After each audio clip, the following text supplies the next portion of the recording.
වසර 5000ක් පුරාවට මහ පොළව මත වැළලී ගිය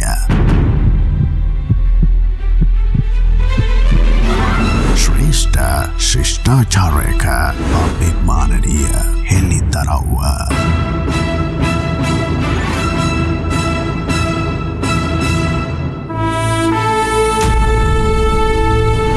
අපට අමතක වගේ අපේ පරපුරේ ලේ උරුමයේ සත්‍ය කතාව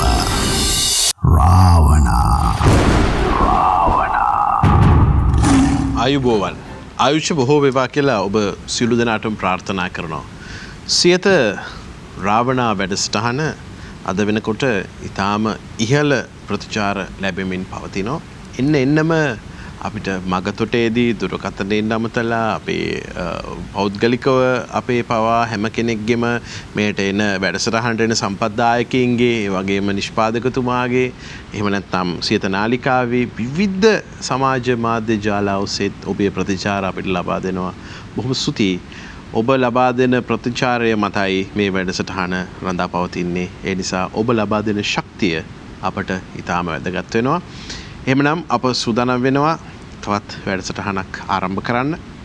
ඒ වගේ මතක් කරන්නට ඕනේ අපේ විශේෂ සියවන වැඩසටහන පැවැත්වුවා. ඒ සඳහා ඉතාම හොඳ ප්‍රතිචාර තිබුණා. බොහොම ස්තුතියි. අද ටික කාලයකට පස්සේ මේ ගත වුණු වසංගත තත්ත්වයක් එක්ක ටිකක් වැඩසටහනින් ඈත් වෙලා හිටියත් ඔන්න සාමාන්‍ය තත්ත්වයට රටපත් වෙද්දී මේ විශේෂ කණ්ඩායම අද සහභාගී වෙනවා. බොහොම ගෞරවයෙන් පිළිගන්නවා සියත රාවණා වැඩසටහනට මේ මැදිරියට බොහොම හුරුපුරුදු සුවිශේෂ කෙනෙක් වෙච්ච කොළඹ විශ්වවිද්‍යාලයේ දේශීය වෛද්‍ය විද්‍යායතනයේ ජ්‍යෙෂ්ඨ කතිකාචාර්යතුමිය ලංකාවේ රස වේදකම පිළිබඳව බොහෝ දේවල් කරන අනාගත පරම්පරාවට මේ උරුමය බෙදා හදා දෙන සජීවා හැරපත්දෙනිය මහත්මිය ආයුෂ බොහෝ වේවා කියලා පිළිගන්නවා. දැන් පහුගිය කාලේ මුළු රටම බය වෙලා ගෙදරට වෙලා ඉන්න වෙලාවක අපි විශේෂ වැඩසටහනක් පැවැත්තුවා. ඒ වැඩසටහනේ අගභාගයේ අවසන් හෝරාවේ සම්බන්ධ වෙච්ච එක්තරා වෛද්‍යවරයෙකු පිළිබඳව රටම කතාබහකට ලක් වුණා.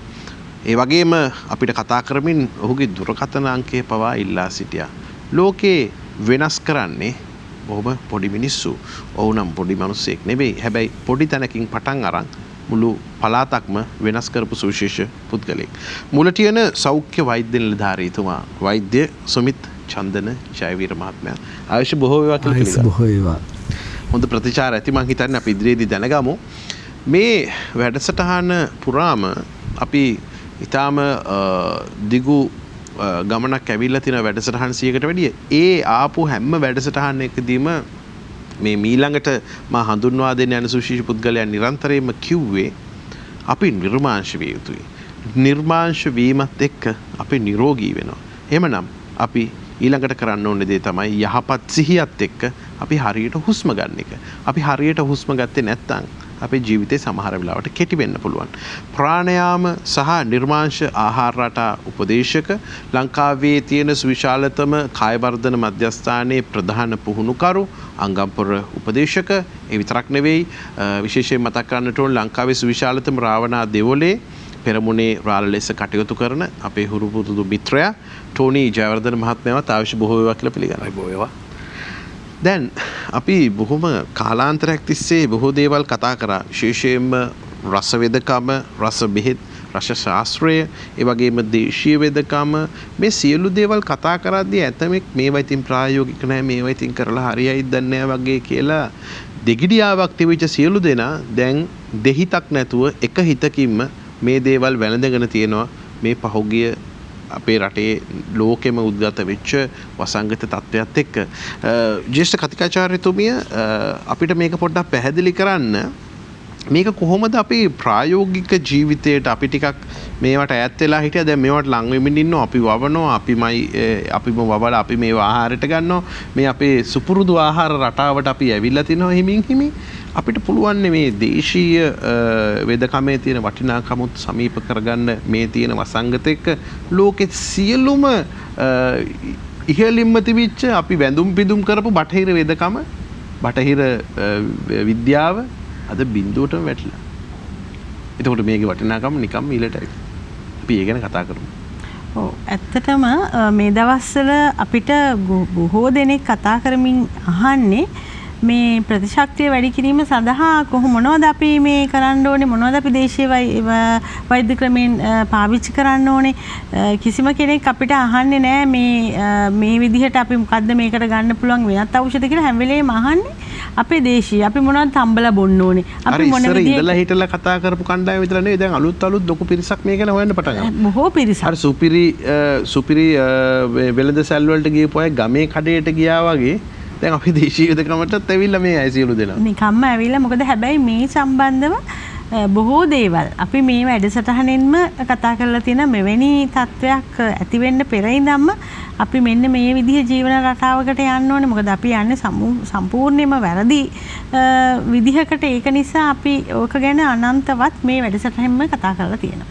මෙවැනි ඛේදවාචකයක් ඇති වෙන්න පුළුවන් කියලාත් පොඩි ඉඟි ඔබතුමිය පැහැදිලි කරා මට මතකයි. මම කිව්වා. ඒ කියන්නේ මෙවැනි අපිට ඇත්තට මේ වගේ විදිහට ගියොත් එහෙම අපිට සමහරක් වෙලාවට නමක් හොයාගන්න බැරි රෝග පවා ඇති වෙන්න පුළුවන් කියලා මම ඒ ආකාරයෙන්ම ප්‍රකාශ කරා. මේකට නමක් නම් තිබ්බ බෙහෙතක් තිබුණේ නැහැ නේ. ඔව්. බටහිර වෛද්‍ය ක්‍රමෙ තුල නමක් නම් හැදුවා. බෙහෙතක් තමයි නැති වුනේ. ඉතින් ඇත්තටම මේකෙදි මුලින්ම මට කියන්න ඕනේ මේ මිනිසා කියන්නේ මේ වෙනස් අතිවිශේෂ කෙනෙක් නෙවෙයි. මේ පරිසරයේම කොටසක්. පරිසරයේ සමතුලිතතාවය රැක ගැනීමට මේ වැදගත් වෙන පරිසරාංගයක්. එතකොට මේකෙදි මේ මිනිසාට විශේෂයෙන්ම අපි මිනිසා ගැන කතා කරොත් එයාගේ නිරෝගීතාවය ගැන කතා කරන්න ඕනේ. එතකොට මේ නිරෝගීතාවය ගත්තාම මේ නිරෝගීතාවය දිගටම පවත්වා ගැනීම ආයුර්වේදයේ දක්වලා තියෙනවා. ආයුර්වේදයේ මේ රෝගවලට ප්‍රතිකාර කිරීම ගැන විතරක් නෙවෙයි දක්වලා තියෙන්නේ. මේ සඳහා ඖෂධ, ආහාර, විහරණ, ඒ කියන්නේ ඇවතුම් පැවතුම් මේවා සියල්ලක්ම අපේ ආයුර්වේද වෛද්‍ය ක්‍රමයේ කතා කරලා තියෙනවා. එතකොට ආයුර්වේදය කියලා කියන්නේ මේ මිනිස්සුන්ට රෝගවලට බෙහෙත් කිරීමට පමණක් තියෙන විද්‍යාවක් නෙවෙයි. පුද්ගලයා රෝගී වුණාම ඖෂධ ලබා දෙනවා වගේම එයාගේ නිරෝගීතාවය ඉදිරියට පවත්වා ගැනීමටත් අපි යම් ක්‍රියාකාරකම් කරනවා. ඉතින් මේ පැත්තෙන් ගැන ඒ පුද්ගලයාගේ නිරෝගීතාවය පවත්වාගෙන යනවා කියන්නේ අපි දැන් කතා කරන මේ ප්‍රතිශක්තිය වැඩි වීම සඳහා අපි මොනවද කරන්න ඕනේ? ඒ හින්දා නිරෝගීතාවය දිගටම පවත්වාගෙන එයාගේ ප්‍රතිශක්තිකරණයේ අඩුවක් වෙනවා නම් යම්කිසි රෝග තත්ත්වයක් ඇති වෙන්න පුළුවන්. එතකොට මේක හැබැයි ওই මිනිස්සු කියන තරම් කඩිනමින් එකපාරට යම්කිසි දෙයක් අද බීව අද ප්‍රතිශක්තිකරණය වැඩි වුණා අන්න එහෙම බොහොම කුඩා කාලයකින් ඊටාම සුළු කාලයකින් වෙන ක්‍රියාවලියක් නෙවෙයි. මේ සඳහා යම්කිසි කාලයක් ගත වෙන ඇත්තටම උපතේ ඉඳන්ම තමයි මේ ක්‍රියාවලියන් සඳහා අපි හැඩගැහෙන්න ඕනේ. ඉතින් මේ తত্ত্বය අපේ ඊටාම හොඳින් විස්තර කරලා තිනවා. මොකද යම්කිසි අම්මා කෙනෙක්ගේ කුසට දරුවෙක් ආවහම ඒ දරුවා බිහි වෙනකම්ම ඒ අම්මා මොනවාද ගන්න ඕනේ ආහාර, මොනවාද අම්මගේ ඇවතුම් පැවතුම්, ඒ වගේ ආයුර්වේදයේ දක්වලා තියෙන මාසානුමාසික චිකිත්සා ක්‍රමය කියලා. ඉතින් ඒකෙන් ඒ මාසානුමාසික ක්‍රමය අනුව ඒ අම්මා කාලය ගත කළොත් ඒ අම්මට අනිවාර්යයෙන්ම නිරෝගී දරුවෙක් බිහි වෙනවා. මේ නිරෝගී දරුවාගේ ඉතින් ප්‍රතිශක්තිකරණය ගැන මොකද අම්මා ලබා දෙනවා මව්කිරි ප්‍රතිශක්තිකරණය ගැන අමුතුවෙන් කතා කරන්න ඕනේ නැහැ. දැන් සමාවෙන්න මේ ජේසක අධිකාචාර්යතුමේ දැන් විශේෂයෙන්ම කුමාර තන්ත්‍රය වගේ පොත්පත්වල මේ රාවණීන් මේ ලියපු පොත්පත් තුල මේ සියල්ල තියෙනවා. මේ වටිනාකම් මේ මහ පොළොවේම තියෙද්දි තමයි අපි අර මේ හොඳට පාර තියෙද්දි අපි බැදිවල ගිහිල්ලා වගේ. එහෙම තමයි වෙලා තියෙන්නේ. බැදිවල ගිහිල්ලා මම්මුලා වෙලා. ඉතින් ඇත්තටම ඉතින් එතකොට ඒ දැන් අනිත් එක තමයි අපි දන්නවා දැන් අපි දරුවෙක් ඉපදුනාට පස්සේ ඒ දරුවාට විශේෂයෙන්ම අපේ වෛද්‍ය ක්‍රමයේ දක්වලා තියෙනවා දරුවාට රතකල්කය ලබා දෙන්න කියලා. ඉතින් ඒ රතකල්කය ලබා දීම මේක ඇත්තටම අද විද්‍යාත්මකව පවා විවිධ පර්යේෂණ වලින් ඔප්පු කරලා තියෙනවා මේ දරුවාගේ ප්‍රතිශක්තිකරණය වැඩිවීම සඳහා මේ රතකල්කය ඊටාම මහඟු පිටුවහලක් වෙනවා කියලා. ඒ වගේ තමයි අපි ගත්තාම දැන් අර මම කලින් කිව්වා වගේ අපි පරිසරයේ කොටසක්. ඉතින් එතකොට මේ පරිසරයේ කොටසක් නම් පරිසරයේ තියෙන ගස් වැල් සහ අනිකුත් සත්තු. ඉතින් ඒගොල්ලොත් එක්ක අපි ඊටාම සහයෝගයෙන් ඊටාම සහයෝගයෙන් තමයි ගත කරන්න ඕනේ. එහෙම නැත්නම් මිනිසා යම් වෙනස් කෙනෙක් හැටියට ඔතනින් මිදුනොත් එහෙම එතන තියෙන පරිසර අසමතුලිතතාවය නිසා ඇත්තටම අපේ සමස්ත පද්ධතියම බිඳ වැටෙන්න පුළුවන්. ඉතින් ඒක නිසා තමයි ඇත්තටම අපි ගොඩක් වෙලාවට දැන් අපි බැලුවොත් එහෙම අපේ මුතුන් මිත්තු ගැන අපි හැම වෙලේම අපේ මේ වැඩසටහනත් අපි කතා කරනවා. ඒගොල්ලන්ගේ ආහාර රටාව, ඒගොල්ලන්ගේ දිනචර්යාව, ඒව දිහා බැලුවහම අපි ඇත්තටම ඒකෙන් කොයි තරම් දුරට ඈත් වෙලාද ඉන්නේ. ඉතින් එතකොට ඒගොල්ලන්ගේ අපි දැක්කොත් එහෙම තිබුණු රෝග තත්ත්වයන්, ඒගොල්ලන්ගේ ඊළඟට තිබුණු කාය ශක්තිය, ඒව දිහා බලනකොට අපි ඇත්තටම අපේ තියෙන ඊටාම පරස්පරතාවයක්නේ. දැන් අපි ගත්තාම කුඩා ළමයින්ට පටන් දියවැඩියා වගේ රෝග තත්ත්ව තියෙනවා. නමුත් අපේ ඊටාම වයසට ගියපු ආච්චිලා සියලාටවත් ඔය අපි දියවැඩියා රෝග තත්ත්ව ගැන අහලා නැහැ. ඒ වගේම අපි දැක්කොත් අපි අද අපි 3-4 දෙනෙක් කතා කරනකොට ඕකෙන් 2-3 දෙනෙකුටම තියෙනවා පිළිකා වගේ රෝග තත්ත්ව. ඇයි මෙහෙම වෙලා තියෙන්නේ? ඒ ඇයි අපි එහෙම වෙලා තියෙන්නේ? අපි අපේ තියෙන මේ ජීවන රටාව නැත්තම් මේ අපේ තියෙන අපේ දක්වලා තියෙන මිනිස්සෙකුගේ නිරෝගීතාවයට තියෙන මේ දේවල් අපි අයින් කළා. ඖෂධ කියන්නේ විශේෂයෙන්ම අපි මම කියන අපි ශාක ඖෂධ ගත්තාම මේ පරිසරයේ කොටස්. මිනිස්සයා පරිසරයේ කොටස් නම් පරිසරයේ යම් යම් දේවල් එයාගේ යම් විකෘතිතාවයන් වලට ගන්න පුළුවන්. අපේ ඖෂධ සම්පූර්ණයෙන්ම ශාක, ඒ වගේම සත්ව, ಖನಿಜ. අනිත් එක තමයි අපි ගත්තාම අපේ ආහාර ගත්තාම අපි ගත්තාම බටහිර නැත්තම් නවීන වෛද්‍ය විද්‍යාවේ ආහාර ගත්තාම ඒවා කියනවා ප්‍රෝටීන් බහුල, ප්‍රෝටීන් තියෙන, කාබෝහයිඩ්‍රේට්, ಖನಿಜ ලවණ, විටමින් මේවා තියෙන ආහාරය තමයි සමබල ආහාරය. අපි සමබල ආහාරයක්ම දිනපතා ගත්තත් අපේ ඇති වෙන්නේ නැද්ද යම් යම් අඩුලුහුඩුකම් කියන්නේ පෝෂණ ඌනතාවයන් ඇති වෙන්නේ නැද්ද? ගොඩක් වෙලාවට ඇති වෙනවා. නමුත් ආයුර්වේදයේ මතය ගත්තාම ආහාර සම්පූර්ණයෙන්ම ඊට වඩා වෙනස් මතයක්. ආයුර්වේදය කියන්නේ ආහාරයක් වුණාම ඒක ෂඩ් රසයෙන් යුක්ත වෙන්න ඕනේ. ඒ වගේම ඒක විශේෂයෙන්ම සාත්ම්‍ය ආහාරයක් වෙන්න ඕනේ. සාත්ම්‍ය ගත්තාම ඒක විවිධාකාරව බෙදෙන ඒක දේශ සාත්ම්‍ය. මේක ගත්තොත් දේශ සාත්ම්‍ය දැන් අපි ගත්තාම ලංකාව එක දේශයක්, අපි ගත්තොත් එංගලන්තේ තව දේශයක්. ඒතකොට අපි දේශයට සාත්ම්‍ය ආහාර ගන්න ඕනේ. අපි එංගලන්තේ වැසියන් කන ආහාර කෑවට ඒක හරියන්නේ නැහැ. ඒ වගේ දේවල් මේ චීන කෑම කඩ ලංකාව වටේම ඔව් ලංකාව වටේ කියන්නේ අපි සමහරක් වෙලාවට අපි ඇත්තටම දැන් ගොඩක් කට්ටිය ওই ගමේ කෑම ගමේ කඩේ ඒ වගේ දේවල් වලින් කෑම ගන්න ගමේ රහට අත්තම්මා ඇතිලිය ඔව් ඒ විදිහේ නම් තියෙනවා දැන් අපි හිතුවොත් අපි හිතනවා සමහරක් වෙලාවට මට හිතෙනවා දැන් මේවා ඊටාම වැඩි මේ නාගරික ප්‍රදේශවල කියලා. හින්දා අපි පොඩක් ගම පැත්තකට ගිහිල්ලා ගමේ ඇත්තට මේ ගැමි රහට කන්න අපි කැමති. නමුත් අපි ගමට ගියාම මං හිතන්නේ සමහරට මේ කොළඹ පැත්තටත් වඩා ඒ විදිහ කඩවල් වැඩි. ඒ කියන්නේ චීන ආහාර ඊළඟට වෙනත් තව කියන්නේ ඇත්තටම අපේ රටේ තිබුණ නැති විවිධාකාර ආහාර මිනිස්සු ඊටාම කැමැත්තෙන් පරිභෝජනය කරනවා. ඉතින් මේවා ඇත්තටම ඔය ලෙඩවල් වලට අපිට ඔරොත්තු දෙන්නේ නැති ශක්තිය ඇති වෙලා තියෙන්නේ මෙවැනි මේවත් ප්‍රධානම හේතුවක් කියලා තමයි මට හිතෙන්නේ. හොඳයි. දැන් ඔබතුමිය මේ කියන කාරණා එක්ක අපි ගන්න ආහාර අපි වෙලාවත් එක්ක ඒ ගන්න ආහාරය පත්‍යද අපත්‍යද කියලා බලන්නේ නැහැ. අපිට ඒකේ මොන තත්ත්වයක් ඇති වෙයිද කියලා බලන්නේ නැහැ. මේ දේවල් එක්ක බොහෝ ප්‍රශ්න ගැටලු ඇති වෙලා තියෙනවා. එතකොට දැන් මීට වසර දහස් ගණනාවකට පෙර ඒ රාවණා ඉතිහාසය තුළ රාවණා යුගයේ තුළ විශේෂයෙන්ම කතා කරපු දෙයක් තමයි මේ ආධ්‍යාත්මයේ දියුණු කිරීම කියන කාරණාව ඉතාම වැදගත් කියන එක. පළමු කොට තියාගත යුතු කාරණාවක් කියන එක. එතකොට අපිට ආරංචි වෙනවා පහුගිය වැඩසටහනකදී මුලටියන සෞඛ්‍ය වෛද්‍ය නිලධාරීතුමා මුළු ගමේම ඉන්න ගර්භණී මාතාවෝ, අලුතෙන් දරුවන් ඉපදිච්ච මව්වරු මුළු ගමම ඒ පළාතේ හවස 6 වෙනකොට පිරිත් කියනවා, භාවනා කරනවා. මේ ආධ්‍යාත්මය වැඩි දියුණු කිරීම තුළින්, ආධ්‍යාත්මයේ ශක්තිමත් කිරීම තුළින් ඊටාම නිරෝගීමත් සහ බල සම්පන්න ජව සම්පන්න ජාතියක් ගොඩනගන්න පුළුවන්.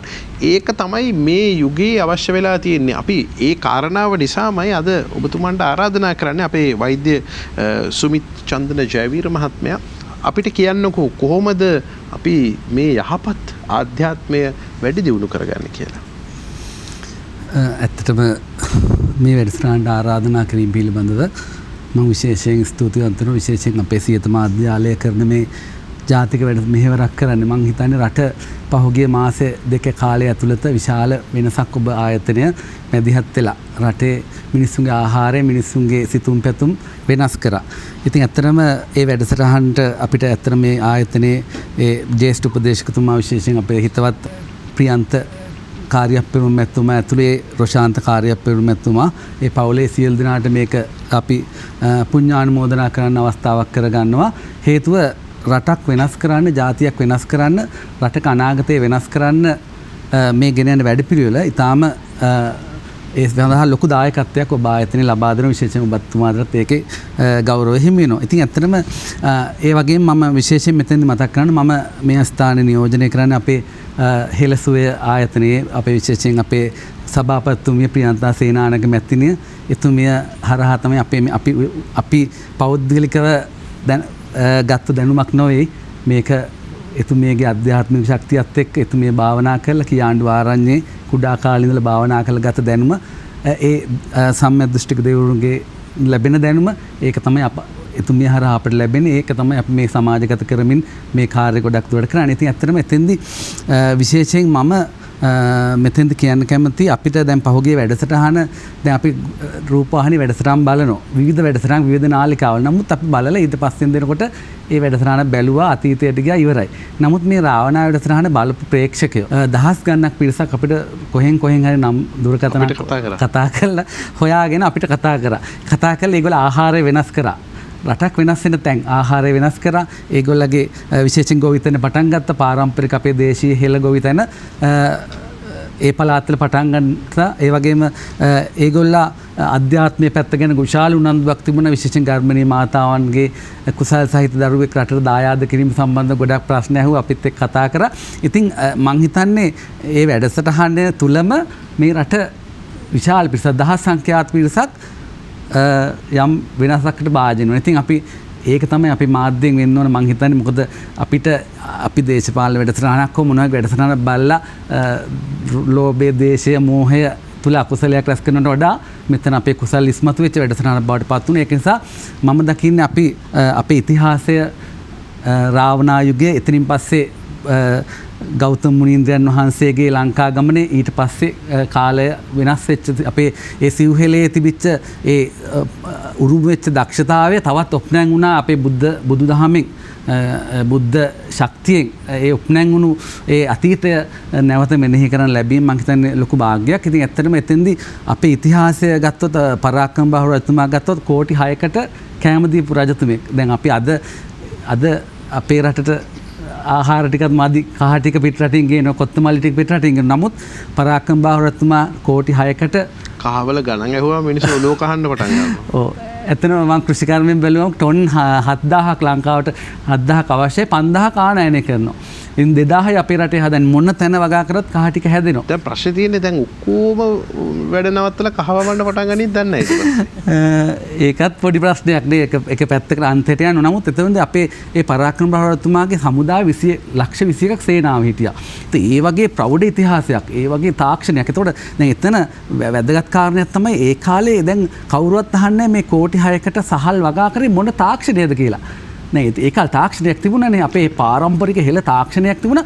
ඒ තාක්ෂණය පිළිබඳව කිසිම තැනක කිසිම පොතපතක සාකච්ඡා වෙන්නේ නැහැ. අන්න ඒ තාක්ෂණය අපි ඉස්මතු කරන්න ඕන. එතකොට දුටුගැමුණු රජතුමා වෙල්ලස්ස ඔප්නෑන් වුණා. ඒ කියන්නේ සුද්ධ ඒ කියන්නේ බටහිර ජාතීන් පස්සේ විනාශ කරා. නමුත් ඒ කාලේ වෙල් රටටම බත සැපියුවා. එතකොට එක්තරා වෙලාවක එතුමා කියලා තියෙනවා ඇති මලේ.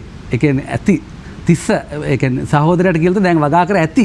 ඒ තරම් අපිට සහල් තියෙනවා කියලා. ඒතකොට ඒ තාක්ෂණය අද අපි කතා වෙන්නේ නැහැ. ඉතින් මම හිතන්නේ අපි මේ රාවණ වැඩසටහන තුල දැන් කලින් අපි කතා කරා අපි හෙළසුවේ ගොවිතැනට ඖෂධ හරහා දැන් ඇත්තටම ඒක ප්‍රායෝගික අත්දැකීම් ගොඩක් අපිට තියෙනවා. ඒවා අපි ඉස්සරහට කතා කරමු. විශේෂයෙන් මම දකින්නේ අපේ රට නැවත සිව්හෙලේ අභිමානය අපිට ගන්න පුළුවන්. අපි මේ මොනවා දැන් අද දියුණුවේ කියලා හිතනවනේ. අද දියුණුව කියලා හිතුවට දැන් අපේ රටේ මේ අධ්‍යාත්මය තුළ අපි තාම ලෙඩ 10කින් කොරෝනා නවත්තගෙන ඉන්නවා. මරණ 10යි. නමුත් අපිට බටහිර දේවල් ගේන රටවල් වල කොච්චර ප්‍රතිශතයක්. ඉතින් මට මෙතෙන් සමහරලාට අභියෝගයෙන් දෙන්න පුළුවන් ඔබතුමාත් කිව්ව බටහිර වෙදකම බොහෝම පල්ලෙහාට. නමුත් මෙහෙම දෙයක් තියෙනවා. අපිට ඒක අමතක කරන්න බෑ. බටහිර වෙදකම අවශ්‍යයි. අද අපි අපේ ආහාරය වෙනස් කරලා, අපේ සිතුම් පැතුම් වෙනස් කරලා, අපේ අධ්‍යාත්මය වෙනස් කරලා අපේ මිනිස්සුන්ගේ ප්‍රතිශක්තිය නැවත වර්ධනය කළ ඒ ටික කරගන්නකම් අපිට බටහිර වෙදකම නැතුව බෑ නේද? අපිට දරුවෙකුට සෙම හැදිලා උණ හැදිලෙනකොට අපිට මේකට කොත්තමල්ලි බීලා එහෙම බෑ. අපිට ඒ වෙලාවට අවශ්‍ය ප්‍රතිකාර දීලා එයා සුවපත් කරලා එයා නිරෝග කරනවා. නමුත් අපි ජාතියක් වශයෙන් දිග ගමනක් යන්නේ නම් අපි අනාගත පරම්පරාව මෙතුමිය කිව් විදිහට පිළිකා නැති, බෝ නොවන රෝග නැති, බෝ වන රෝග නැති ජාතියක් හදන්න නම් අපි ඉපදෙන දරුවාගේ ඉඳලා දෙන්නේ කසාද බඳින අවස්ථාවේ ඉඳලම අපි සැලසුම් කරන්න ඕන. මේ දරුවා මේගොල්ලෝ දරු පිළිසිඳ ගැනීමක් කරන්නේ කොහොමද? ඒ වෙලාවේ අධ්‍යාත්මය සම්බන්ධ කොහොමද? ආහාරය සම්බන්ධ කොහොමද? ඒ ආදි වශයෙන් සියල්ලම සැලසුම් කරලා ඉතින් ඒ වැඩ ටික අපි කරන්න ඕනේ. ඉතින් ඒ සඳහා දැන් මෙතනදී ඇත්තටම මං කිව්ව දුරකථන ගොඩාක් අපිට ආව ඔබතුමාලට දෙන්නේ නැති. ඉතින් ඒවා හැම එකෙන්දීම අපිට ඇහුවේ අපේ ආහාරය, අපේ කැඳ වර්ග, පාරම්පරික කැඳ වර්ග, ඒවයි සහල් වල කැඳ වර්ග. එතකොට අපි ඒ වැඩසටහනදී කිව්වා ආහාරය ඖෂධයක් කියලා. ආහාරය තමයි ඖෂධය. මම දකින්න දැන් මෙතුමත් ඒක ඉස්සරහට කියයි. නමුත් අපිට වෙන දෙයක් අවශ්‍ය නැහැ. නිවැරදි ආහාරය ගන්න ඕන. එතනින්ම ලෙඩවලින් 90%ක්. දැන් මම තවත් උදාහරණයක් කියනවා. දැන් පහුගිය මාස දෙකේ දැන් මාතර දිස්ත්‍රික්කයේ ගත්තොත් වෛද්‍ය මධ්‍යස්ථාන 50ක් 60ක් තියෙනවා. 70ක් 80ක් ඇති. කොහෙවත් ලෙඩු හිටියේ නැහැ. සුදු කොඩි දැක්කෙත් නැහැ. මැරුණෙත් නැහැ. දියවැඩියාවෙන් මැරුණෙත් නැහැ. ප්‍රෙෂර් හැදිලා මැරුණෙත් නැහැ. කිසිම ලෙඩකින්. එතකොට අපිට පේනවා අපි මේ හඹා යන්නේ මොකද්ද මේ මිනිස්සු මෙච්චර දැන් දහස් ගාණක් ප්‍රතිකාර නොගෙන නිරෝගීව ගෙවල් වලටලා හිටියා. නමුත් අර ඇරලා තිබුණනම් පොලිමේ ඒක නිසා මට දැනෙන්නේ තමයි අපි වැරදි මාවතක යනවා. අපි අවශ්‍යයි බටහිර වෙදකමින් අපිට දැනට මේ අන්තර කාලේ පහු කරගන්න ඕනේ. ඒ අතරේ අපේ දරුවන්ගේ ආහාර මාර්ගයේ ශුද්ධ ජීවීන් හදාගන්න ඕන, ප්‍රතිශක්තිය හදන්න ඕන, ආහාරය වෙනස් කරන්න ඕන, සිතුම් පැතුම් වෙනස් කරන්න ඕන. ඒ ටික කළා අපි අපේ බෞද්ධකම සැබෑ බෞද්ධයා කියන එක අපේ උප්පැන්න සහතිකයේ තමයි තියෙන්නේ. ඉතින් උප්පැන්න සහතිකයේ තිබුණට සිංහල බෞද්ධයා කියලා ඒක ප්‍රමාණවත් නැහැ. මම ඊළඟ පෙරේදී අපි කොහොමද බෞද්ධයා වෙන්නේ? කොහොමද අපේ බුද්ධ ශාසනයක් කියන්නේ මොකද්ද? ඒ ආදි වශයෙන් අපි පොඩ්ඩක් මේක ගොඩනගමු කියලා මම ඉල්ලා සිටිනවා. දැන් ඔබතුමාගෙන් බලාපොරොත්තු වෙනවා මේ ආධ්‍යාත්මය වැඩි දියුණු කරගන්න, මේ සිත එක්තැන් කරගන්න, සිහිය වැඩි දියුණු කරගන්න කරන දේවල් පිළිබඳව ප්‍රායෝගිකව යමක් අපිට මතක හිටින දෙයක් අපේ ප්‍රේක්ෂකයන්ට ඉදිරි වටවලදී අපි බලාපොරොත්තු වෙනවා. දැන් නිරන්තරයෙන්ම නිර්මාංශ ආහාර රටාව සහ ප්‍රාණයාම පිළිබඳව කතා කරන අපේ ටෝනි ජයවර්ධන මහත්මයාගේ සුවිශේෂ විෂයක් තමයි මේ වැඩසටහනේදී අඩුවෙන් කතා කරන අංගම්පොර ශිල්පය කියලා කියන්නේ. අංගම්පොර පිළිබඳව, අංගම්පොර ශිල්පය පිළිබඳව අපිට බොහොම අමතක වෙලා තියෙන්නේ. අපි අර වෙන රටවල් වලින් එන වෙන ශිල්ප ක්‍රම, කරාතේ, ජූඩෝ, කුන්ෆු මේ වගේ දේවල් පස්සෙන් තමයි අපි දුවන්නේ.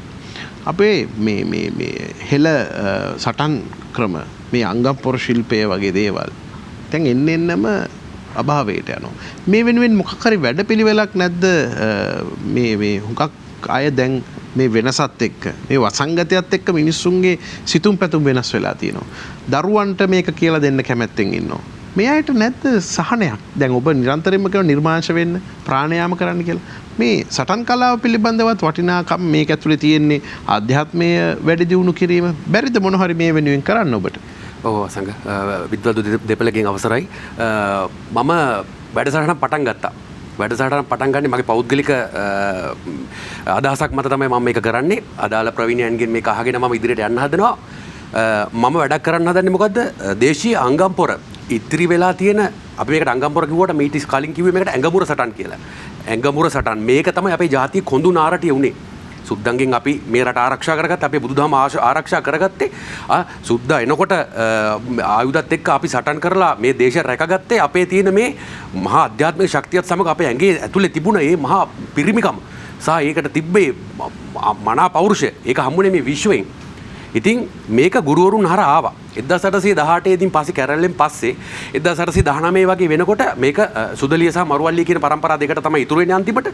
ඉතින් අපේ කිව්ලේ ගොදර මොහොටාලගෙන් පස්සේ ආවට පස්සේ වීරවරුන්ගෙන් පස්සේ මේක නැති වෙලා හිමින් සැරේ මේක බොහොම රහසිගතව පොඩ ආවා. මේක මොකද ඒ තරම් භයානක සටන් ක්‍රමයක් හින්දා මේක සුද්ද විසින් තනිකරම නැති කරලා දැම්මා. මේ සටන් වෙන කාගෙත් එක්කවත් කරගන්න බෑ. මොකද නිල ප්‍රහාර වැඩි, ඉලංගම් වලින් කරන සටන් වෙනස්, ආයුධත් එක්ක කරන සටන් එක්ක හැප්පෙන්න බෑ කඩුවලට. එතකොට එතනින් එහාට ගියාම මායාංගම කියලා එකක් තිබුණා.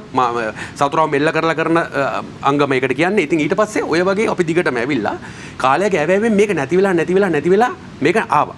ඉතින් මේ හිමින් සැරේ මේ දැන් මීට අවුරුදු 10කට වගේ කලින් මේක නැවත වරක් පිබිදීමක් ආවා.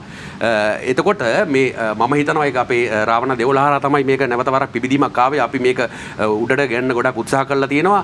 ඉතින් ඒ රාවණ අපච්චිව තමයි අපි නමස්කාර කරන්නේ අපි සටන ඉගෙන ගන්න කලින්. හැබැයි එක දෙයක් තියෙනවා අද වෙනකොට. හැබැයි අද මේ කරන අංගම් ශාස්ත්‍රය හරිද? මම මේ කියන්නේ ඊටාම වගකීමෙන් මම මේ කියන්නේ දේශීය පාරම්පරික අංගම්කරුවන්ට නෙමෙයි. පාරම්පරික කියන්නේ මොකද්ද? තාත්තගෙන් ඉගෙනගෙන, සීයාගෙන් ඉගෙනගෙන, මුත්තගෙන් ඉගෙනගෙන ඔහොම දිගට එනවා පරම්පරාවක් හැටියට. ඒගොල්ලන්ට කියන එකක් නෙමෙයි මේක. මම හදන්නේ ඒක රැකගන්න. ඉතින් මම තරගයක් තියන්න හදනවා. ඉතින් පුළුවන් කෙනෙකුට එන්න පුළුවන්. මේකට යම්කිසි කෙනෙක් මේක වපරහින් බලන්න පුළුවන්. මේකෙන් කිසිම වෙලාවක රුපියලක්වත් හොයන වැඩක්වත් නෙමෙයි මම අද වෙනතුරු මම මේ රාවණ 9 යටතේ එක සත පහක දෙයක් මම හොයලා නැහැ. ඒක මම ඕන තරක දියුරලා කියනවා. ඉතින් මේකෙන් මම බලාපොරොත්තු වෙන්නේ මගේ මේ දේශයේ ඇත්තටම අංගම්කරුවෝ ඉන්නවද? ඇත්තටම ඉන්නවද? අපි මේක අපගේ පාරම්පරික ඒ අංගම්කරුවන්ට කරන මේක අපි කරන මේ උපහාරයක් වගේ. ඇයි බොරුවට ඉන්නවනේ කට්ටිය. ඒගොල්ලොන්ගේ දේවල් අසංක දැන් මම අවුරුදු 10ක් තිස්සේ හොඳට බලාගෙන ඉනවා මේගොල්ලෝ මේ මොනවද මේ කරන්නේ කියලා. එන විදිය හොඳ නැහැ අසංක. ඉතින් ඒ හින්දා මම හිතනවා දැන් අපි මේකට කවුරු හරි එක්කෙනෙක් මේකට මුල පුරන්න ඕනේ කියලා. ඉතින් මම පළවෙනි වෙඩිමුරේ තියෙනවා. ඉතින් ඔන්න ඔබට ආරාධනා කරනවා විවෘතව මම කිලෝ 45න් පටන් ගන්න බරපන්ති සමගම 45 55 65 75 85 සහ 95 යටතේ පන්ති 6කින් තරග පවත්වන්න බලාපොරොත්තු වෙනවා. ඉතින් ඒකට අපි විද්වතුන්ගෙන් අවසර ලබා ගැනීම ඉදිරියේදී කරනවා. ඉතින් අපි ওই මාන බලාගෙන ඉන්න එක, කඩුවයි ඵලයේ අතේ තියාගෙන ඉන්න එක ඒක නෙමෙයි අංගම්පොර කියන්නේ. අංගම්පොර දන්න කෙනෙක් කවදාක්වත් කියන්නේ නැහැ. පෙන්වන්නේ නැහැ. ඒක බොහොම රහසිගත වෙන දෙයක්. ඉතින් දැන් මේ යන රටාවත් එක්ක මේක වෙලඳාමක් වෙලා තියෙනවා. ඔබට පුළුවන් අන්තර්ජාලය හොයාගන්න මේ අංගම්පොර මේ විකුණනවා. පිටරට සුද්දන්ට ලොකු ගානකට විකුණන ලක්ෂ ගණන් වලට විකුණනවා. හොයලා බලන්න පුළුවන්. සහ තව ඕනම කෙනෙකුට කතා කරලා බලන්න පුළුවන් ඔබගේ අංගම්පොර පන්තිය කීයද? ටක් ගාලා කියන්නේ මෙච්චරයි එන්න. ඔය එහෙම අංගම්පොරයක් කරන්නේ නැහැ. අපි එන්න කලින් අපි ඒගොල්ලන්ගේ වේලපත් කඩේ බලන්න ඕනේ ඉස්සල්ලා. ඒ හරි සුදුස්සෙක්ද කියලා බලන්න ඕනේ අංගම්පොර දෙන්න කලින්. එහෙම ඕනම කෙනාට එන කිසිම කෙනෙකුට ගෝලයකට එහෙම ඒ අංගම් උගන්වන්න බෑ. ඒක සපුරා තහනම්. ඒක නීතිය නෙමෙයි. ඒකේ කියලා තියෙනවා. අතන මෙතන පුරසාරම් දෙඩවීම සපුරා තහනම්.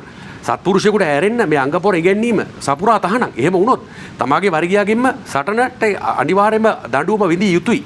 ඉතින් ඒ හින්දා අපි බලමු ඇත්ත. කවුද ඇත්ත සටන්කරුවෝ? ඉතින් මමත් කැමති, මං හිතන්නේ මේ බලන් ඉන්න ප්‍රේක්ෂකයොත් කැමති ඇති. අපේ ඇත්ත මේ වැඩකරුවෝ ඇවිල්ලා මික්ස් මාෂල් ආර්ට් කියන මේ අපගේ සටන් පිටරට සටන්කරුවොත් එනවා මේකට. සහ අනිත් කට්ටියත් එක්ක එකතු වෙලා එතකොට අපේ රටේ තියෙන අනිත් සටන් කලාවලටත් මම ආරාධනා කරනවා මේ අපේ අංගම්පොර කියලා කියන කට්ටියත් එක්ක අපි මේක සටන කරලා අපි බලමු ඇත්තටම මේවට තියෙනවා මේ නීති පද්ධති. එතකොට මේ නීති පද්ධතිය යටතේ අපි දැනගන්න ඕනේ ඒවා අපි ක්‍රියාත්මක කරන්න ඉස්සරහයිදී. ඉතින් ඔබලගේ අයදුම්පත් නම ගම සමග ගුරුතුමා සමගම මට මේ ඉදිරිපත් කරන්න. ඉතින් මම මේක එකතු කරලා එතකොට අංගම්පොර නොවන කට්ටියත් එක්ක මම මේ ටික කතා කරලා අපි මේ දෙක ඊටාම වයස බර සමාන කරලා ඒ තරඟේ තියලා අපි මේක ලෝකෙටම කියලා අපි මේක ඉස්සරහදී ඉදිරිපත් කරමු අසංග. ඉතින් ඒක තමයි මගේ බලාපොරොත්තුව. ඒකට කැමති කට්ටිය ඉන්නවනම් අනිවාර්යයෙන්ම මාව සම්බන්ධ කරගන්න. ඉතින් මේක මම හිතන්නේ ලොකු සමාජ සත්කාරයක්. ඇත්තටම අංගම්පොර තියෙනවද කියන එක කියන්න මේ ලෝකෙට. එහෙම නැතුව කිසිම වෙලාවක මේ සටන මේ මම කරන්න යන දේ අපගේ දේශීය අපගේ පාරම්පරික අංගම්කරුවන්ට නෙමෙයි. ඔවුන්ගේ සටන් ශාස්ත්‍රය බේරෙන්න ඕනි. අසංකට කියන්න තාත්තා උගන්වන්නේ නැහැ ළමයාට අංගම්පොර. හේතුව තමයි ඒ පුතා වෙලාව වෙනකන් ඉන්නවා. ඒ පුතාට හරි වෙලාව වෙනකන් ඉන්නවා. වෙලාව ආවත් පුතාගේ වේලපත් කඩේ තියෙනවා. වෙලාවේ තියෙනවා. මෙයාට මේක උගන්වලා හරියන්නේ නැහැ. තාත්තා උගන්වන්නේ නැහැ පුතාට. තාත්තා මියදිලා යනවා. පුතාට මේක යන්නේ නැහැ. හේතුව තමයි තාත්තා දන්නවා මේක ඉගෙනුවොත් මෙයාට වෙන්නේ අහිතක්. මෙයා මේක අයුතු ලෙස ප්‍රයෝජනය ගන්නවා. දැන් වෙලා තියෙනෙත් ඒක. හැම කෙනාටම දැන් මේක ගිහිල්ලා. මේක දැන් පිටරටටත් ගිහිල්ලා, අන්‍යාගම්යකටත් ගිහිල්ලා මේක තිබ්බේ බුදුසසුන රකින්න. ඉතින් දැන් අපි බුදුසසුන රකින්න නම් අපි කරන්න ඕනේ ආධ්‍යාත්මික වීම. අපේ ශරීර සෞඛ්‍ය කරන්න ඕනේ. අපගේ ඉස්සර ජිම් එක තමයි අසංක අපේ තිබ්බ අංගම්පොර පිට්ටනිය. අනිවාර්යයෙන්. ඉතින් දැන් තමයි ඔය ජිම් ආවේ. එතකොට ඒ කාලේ තමයි තිබුණේ කරකම් පිටිය, දිවුල පිටිය, බම්බල පිටිය, කොල්ලු පිටිය කියලා පිටි තිබුණේ. ඒ හරහා තමයි. ඉතින් මේ පිටිවල තමයි මේ අපේ සෙල්ලම් ඔක්කොම කරේ. දැන් වෙලදාමක් වෙලා තියෙනවා. එහෙම වෙන්න බෑ. ඒ වෙලම් පිටියත් ඔව් හැම පිටියක්ම අපේ ඒ කාලේ කරපු ඒ සෙල්ලම් කරපු පිට්ටනි. එතකොට ඒ වයින් තමයි අපේ ජාතිය ආරක්ෂා කරේ. එහෙනම් අපි දැන් බලමු ඇත්තටම මටත් පුළුවන් ගෝලයෝ හැමතැනම හදලා මමත් මේක ලොකුවට කියවලා මටත් කඩයක් දාගෙන මම පිළිම විකුණනවා ඊළඟට මම ස්වස්තික විකුණනවා මට මගේ ජාතිය විකුණ ගන්න කන්න ඕනේ නැහැ මගේ රාවණ අප්පච්චිගේ දේවල් විකුණගෙන කන්න ඕනේ නැහැ අසං අපි මේක කරන්න ඕනේ මිනිස්සුන්ට දෙන්න දේ අපි දෙන්න ඕනේ සත්භාවයෙන් අපි ප්‍රයෝජනයක් ගන්න නෙමෙයි අපි පෞද්ගලිකව අපි දේවල් කරලා හදාගෙන අපි යපන එක වෙනම දෙයක් ඒත් මේ නම යටතේ අද වෙනකොට මේ රාවණ නමට මේ රාවණින් මිත්‍යාවක් කියන පිරිසට මේ ගොල්ලෝ දෙන්නේ තනිකර රුකුලක් හේතුව තමයි මේ කරන දේවල් වලින් මිනිස්සු අපෙන් අහනවා මේ ඕක දංගම්පොර කියන්නේ ඔය නටනවා වගේ එකද දංගම්පොර කියන්නේ ඕක අපිත් දැකලා තියෙනවනේ ඒතර කොක්කු වගේ මාන බලන් ඉන්න එක දංගම්පොර කියන්නේ එහෙම බෑ මේක තව ඉස්සරහට ගියොත් මේක ලොකු විහිළුවක් වෙනවා සංක ඉතින් අපි මේ සමාජ සත්කාරය අපි කරමු මේක හරියට නිකන් සංගහනාවක් වගේ වෙන වැඩක් හේතුව තමයි අපි හරි ශිල්පය අපි එළියට ගේන්න ඕනේ අපේ පාරම්පරික ගුරුවරුන්ට අපි මේකට අනිවාර්යයෙන්ම සාධාරණයක් ඉෂ්ට කරන්න ඕනේ. ඒ හින්දා ඒ බොරුවට හැංගිලා ඉන්න කට්ටිය ඔන්න දැන් එන්න එළියට ඇවිල්ලා අපි මේ තරගය අපි කරලා බලමු. කරලා ඉවර වෙලා අපි බලමු අපි ලෝකෙට කියමු මේ ඉන්නේ අපි ඊටාම හොඳ දක්ෂ සටන්කරුවෙක්. එහෙනම් අපිට යව පුළුවන් ලෝකෙට ඉදිරිපත් කරන්න. ඒතර ලෝකයේත් එක්ක හැප්පෙන්න දාන්න පුළුවන්. ඒ කවුරු හරි කියනවා නම් අංගම්පොර තියෙන සල්ලි කරන්න නෙමෙයි ඔය වගේ තරඟ තියන්න තහනම්. එහෙම කියලා කවුරු හරි කෙනෙක් කියනවා නම් හරි. එතකොට එහෙම කියන්න පුළුවන් නම් අංගම්පොර විකුණන්න පුළුවන්. ඒගොල්ලන්ට ෆිල්ම් කරන්න පුළුවන් නම් මේ චිත්‍රපටි වලට දායක වෙන්න පුළුවන් නම්. එතනින් එහාට ගියාම මේ ගොඩක් වෙලාවට මේ උගන්වනවා කියලා පන්ති දාලා බෝඩ් ගහ ගන්න පුළුවන් නම්. එතකොට එතනින් එහාට ගියාම අංගම්පොර වලින් ගොඩක් අයුතු ප්‍රයෝජන අරගෙන යනවා නම්. ඒගොල්ලෝ සල්ලි ගන්නවා නම්. ඒගොල්ලන්ට ඇයි බැරි වෙන්නේ මේ තරඟෙ ඉදිරිපත් වෙන්න. මේ තරඟේ කීයටවත් අංගම්පොර නැති කිරීමක් නම් නෙමෙයි අසංග. මට ඕනේ මේක ෆිල්ටර් කරන්න. ඒ කියන්නේ මේක හරියට පෙරලා අරගෙන අපි මේක ලෝකෙට ඉදිරිපත් කරමු. ඒ හින්දා ක්‍රීඩකයන්ට ලෑස්ති වෙන්න කියන දෙපාර්ශ්වයකට මම ආරාධනා කරනවා. අදාළ අපේ විද්වතුන්ගෙන් අවසරය අරගෙන අදාළ අමාත්‍යාංශ වලින් අවසර අරගෙන සුදුසු වටපිටාවක් යටතේ ඒ දේ කරන්න මම සැදී පැහැදී ඉන්නවා කියන එක මම කියනවා. අපි වැඩසටහනේදී ඉදිරියේදී කතා කරන්න බලාපොරොත්තු වෙන ටෝනි ජයවර්ධන මහත්මයාත් එක්ක නිර්මාංශ ආහාර වර්ග විශේෂයෙන්ම රාවණා යුගයේ දක්වා දිවෙන අපේ මේ මහ පොළොවේ පැලවෙන වටිනා ආහාර වර්ග වලින් අපිට ලැබෙන ශක්තිය පිළිබඳව අපි යනවා විරාමයකට. විරාමයෙන් පසු තවත් බොහෝ දේ කතා කරමු. වසර 5000ක් පුරාවට මහ පොළොව මත වැළලී ගිය ශ්‍රේෂ්ඨ ශිෂ්ටාචාරයක අභිමානනීය හෙළිදරව්ව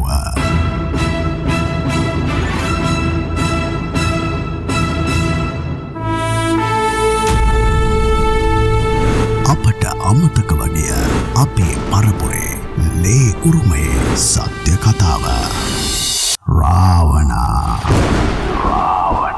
ඔබ යලිත් මේ එකතු වන්නේ සියත රාවණා වැඩසටහන සමගයි.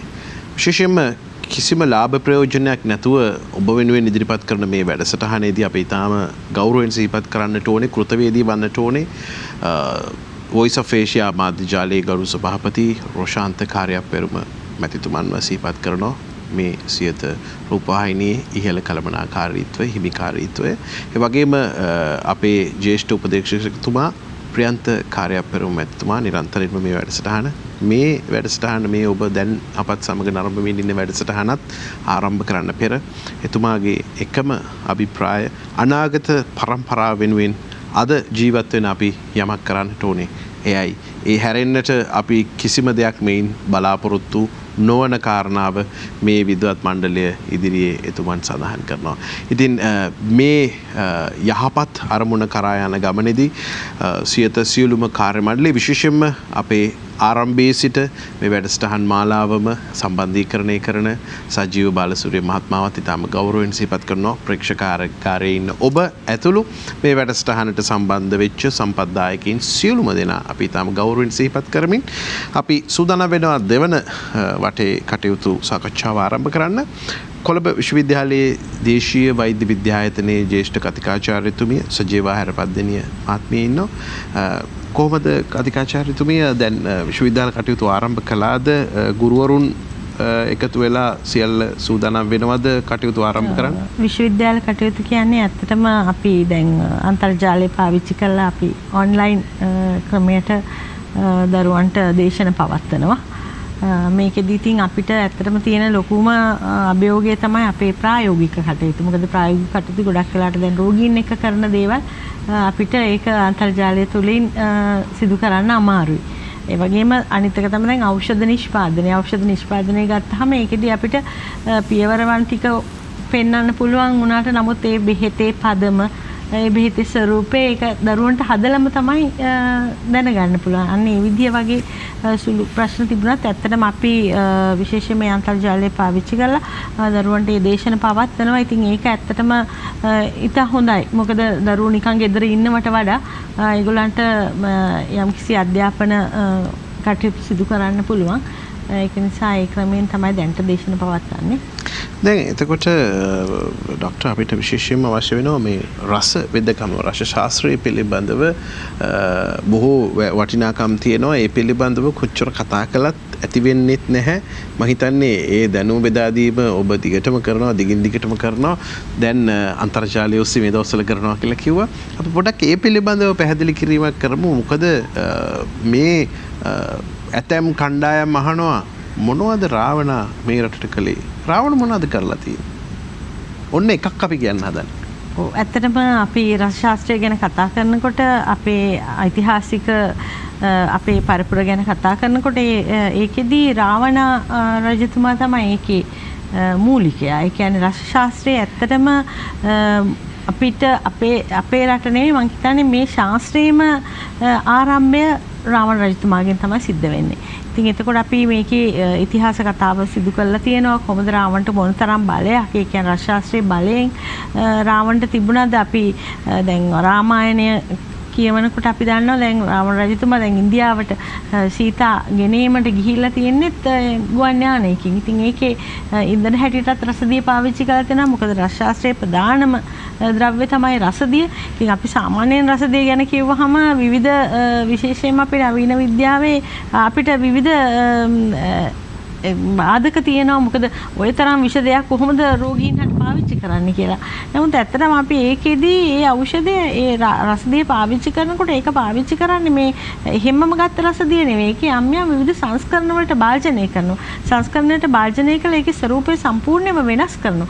එහෙම කරලා තමයි අපි මේ ඖෂධ පාවිච්චි කරන්නේ. ඉතින් එතකොට මේ ඖෂධ ගත්තාම ඒවා අද අපිට සාමාන්‍ය ශාකමය ඖෂධ වලින් හොඳ කරන්න බැරි රෝග හොඳ කිරීම සඳහා පාවිච්චි කරලා තියෙනවා. ඉතින් අපි දැන් අද වුණත් ගොඩක් අවස්ථාවන් වලදී යම්කිසි ඖෂධයකට ශාක ප්‍රතිකාර සාර්ථක නැත්නම් ඊළඟට තමයි අපි රස ඖෂධ නැත්නම් මේ රසදිය. ඒ වගේ රසදිය විතරක් නෙමෙයි. තව විවිධ ඛනිජ වර්ග තියෙනවා. ඒ ඛනිජ වර්ග පාවිච්චි කරලා කරන ඒ ශාස්ත්‍රයේ තියෙන ඖෂධ යෙදීම සිදු කරන්නේ. ඉතින් මේකෙදී මුලින්ම ගත්තාම මේ අපි සාමාන්‍යයෙන් රෝග නාශන ගුණය බලාපොරොත්තුෙන් හුඟක් වෙලාවට ශාක ඖෂධ පාවිච්චි කරනවා. නමුත් යම්කිසි කෙනෙක්ගේ නිරෝගීතාවය දිගට පවත්වා ගන්න. ඒ වගේම අපි වයසට යනකොට අපේ යම් යම් අඩුලුහුඩුකම් ඇති වෙනවා. ඒ වගේම යම් යම් අපි අකමැති ලක්ෂණ ඇති වෙනවා. හැමරෙල්ලි වැටෙනවා. ඒ වගේ ඒවෙන් මිදිලා ඉන්න අපි ආයුර්වේදයේ අපිට දක්වලා තියෙන්නේ රස ඖෂධ. නැත්නම් රස ශාස්ත්‍රයේ නිර්දේශ කරලා තියෙන ඖෂධ පාවිච්චි කරන්න කියලා. දැන් මේකෙදී ඇත්තටම අපි ගත්තොත් එහෙම අපි යම්කිසි අවස්ථාවකදී මේ රස ඖෂධ පාවිච්චි කරනකොට අපි ශාක ඖෂධ පාවිච්චි කරනවට වඩා සම්පූර්ණයෙන්ම වෙනස් විදිහකට පාවිච්චි කරනවා. ඒ කියන්නේ අපි ශාක ඖෂධ ගන්නකොට ඒවා ටිකක් වැඩි ප්‍රමාණයකින් බොනවා. දැන් කෂායක් ගත්තොත් එහෙම කෂායක් බොනකොට කෝප භාගයක් විතර බොන්න ඕන. නමුත් මේ රස ඖෂධ ගත්තාම ඉතාම සුළු මාත්‍රාවක් තමයි පාවිච්චි කරන්නේ. ඒ වගේම මේවා දැන් මම හිතන ප්‍රේක්ෂකෝ ඔයගොල්ලන් බීලා ඇති විවිධ කෂායවල් වර්ග. ඉතින් මේවා ඊටාම බොන්න ටිකක් අපහසුයි. නමුත් රස ඖෂධ ගත්තාම එහෙම කිසිම අමිහිරිතාවයක් අප්‍රියතාවයක් නැතුව පාවිච්චි කරන්න පුළුවන්. රස කියලා කියන්නේ ඇත්තටම රස කියලා කියන්නේ එතෙන්දී රස කියන්නේ රසදිය. හරි රස දැන් රස ශාස්ත්‍රය කිව්වම ගොඩක් කට්ටියට හරි ප්‍රශ්නයක් මොකද්ද මේ රස? මොකද්ද මේ රහ? ඔව්. එතකොට රහ කිව්වහම හිතන්නේ මේ අර අපි දිවට දැන්න රහ. ඇත්තටම රහ කිව්වහම ආයුර්වේදයෙන් නම් මේ රස කියන වචනේට තේරුම් ගන්න තියෙනවා. මේ ඉතින් රස කියන එක එකක් තමයි අපේ දිවට දැන්න රස. අනිත් එක තමයි අපි මොකක් හරි ඉස්මක් මිරිකලා ගත්තොත් එහෙම ඒ ඉස්මට කියන්නේ රස කියලා.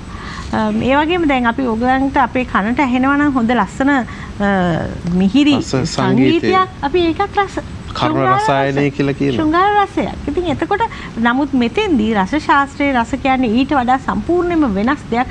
රස කියන්නේ රසදිය. නැත්නම් අපි ඒක රස ශාස්ත්‍රයේ පාවිච්චි කරන රසදිය වලට පාවිච්චි කරනම පාරද.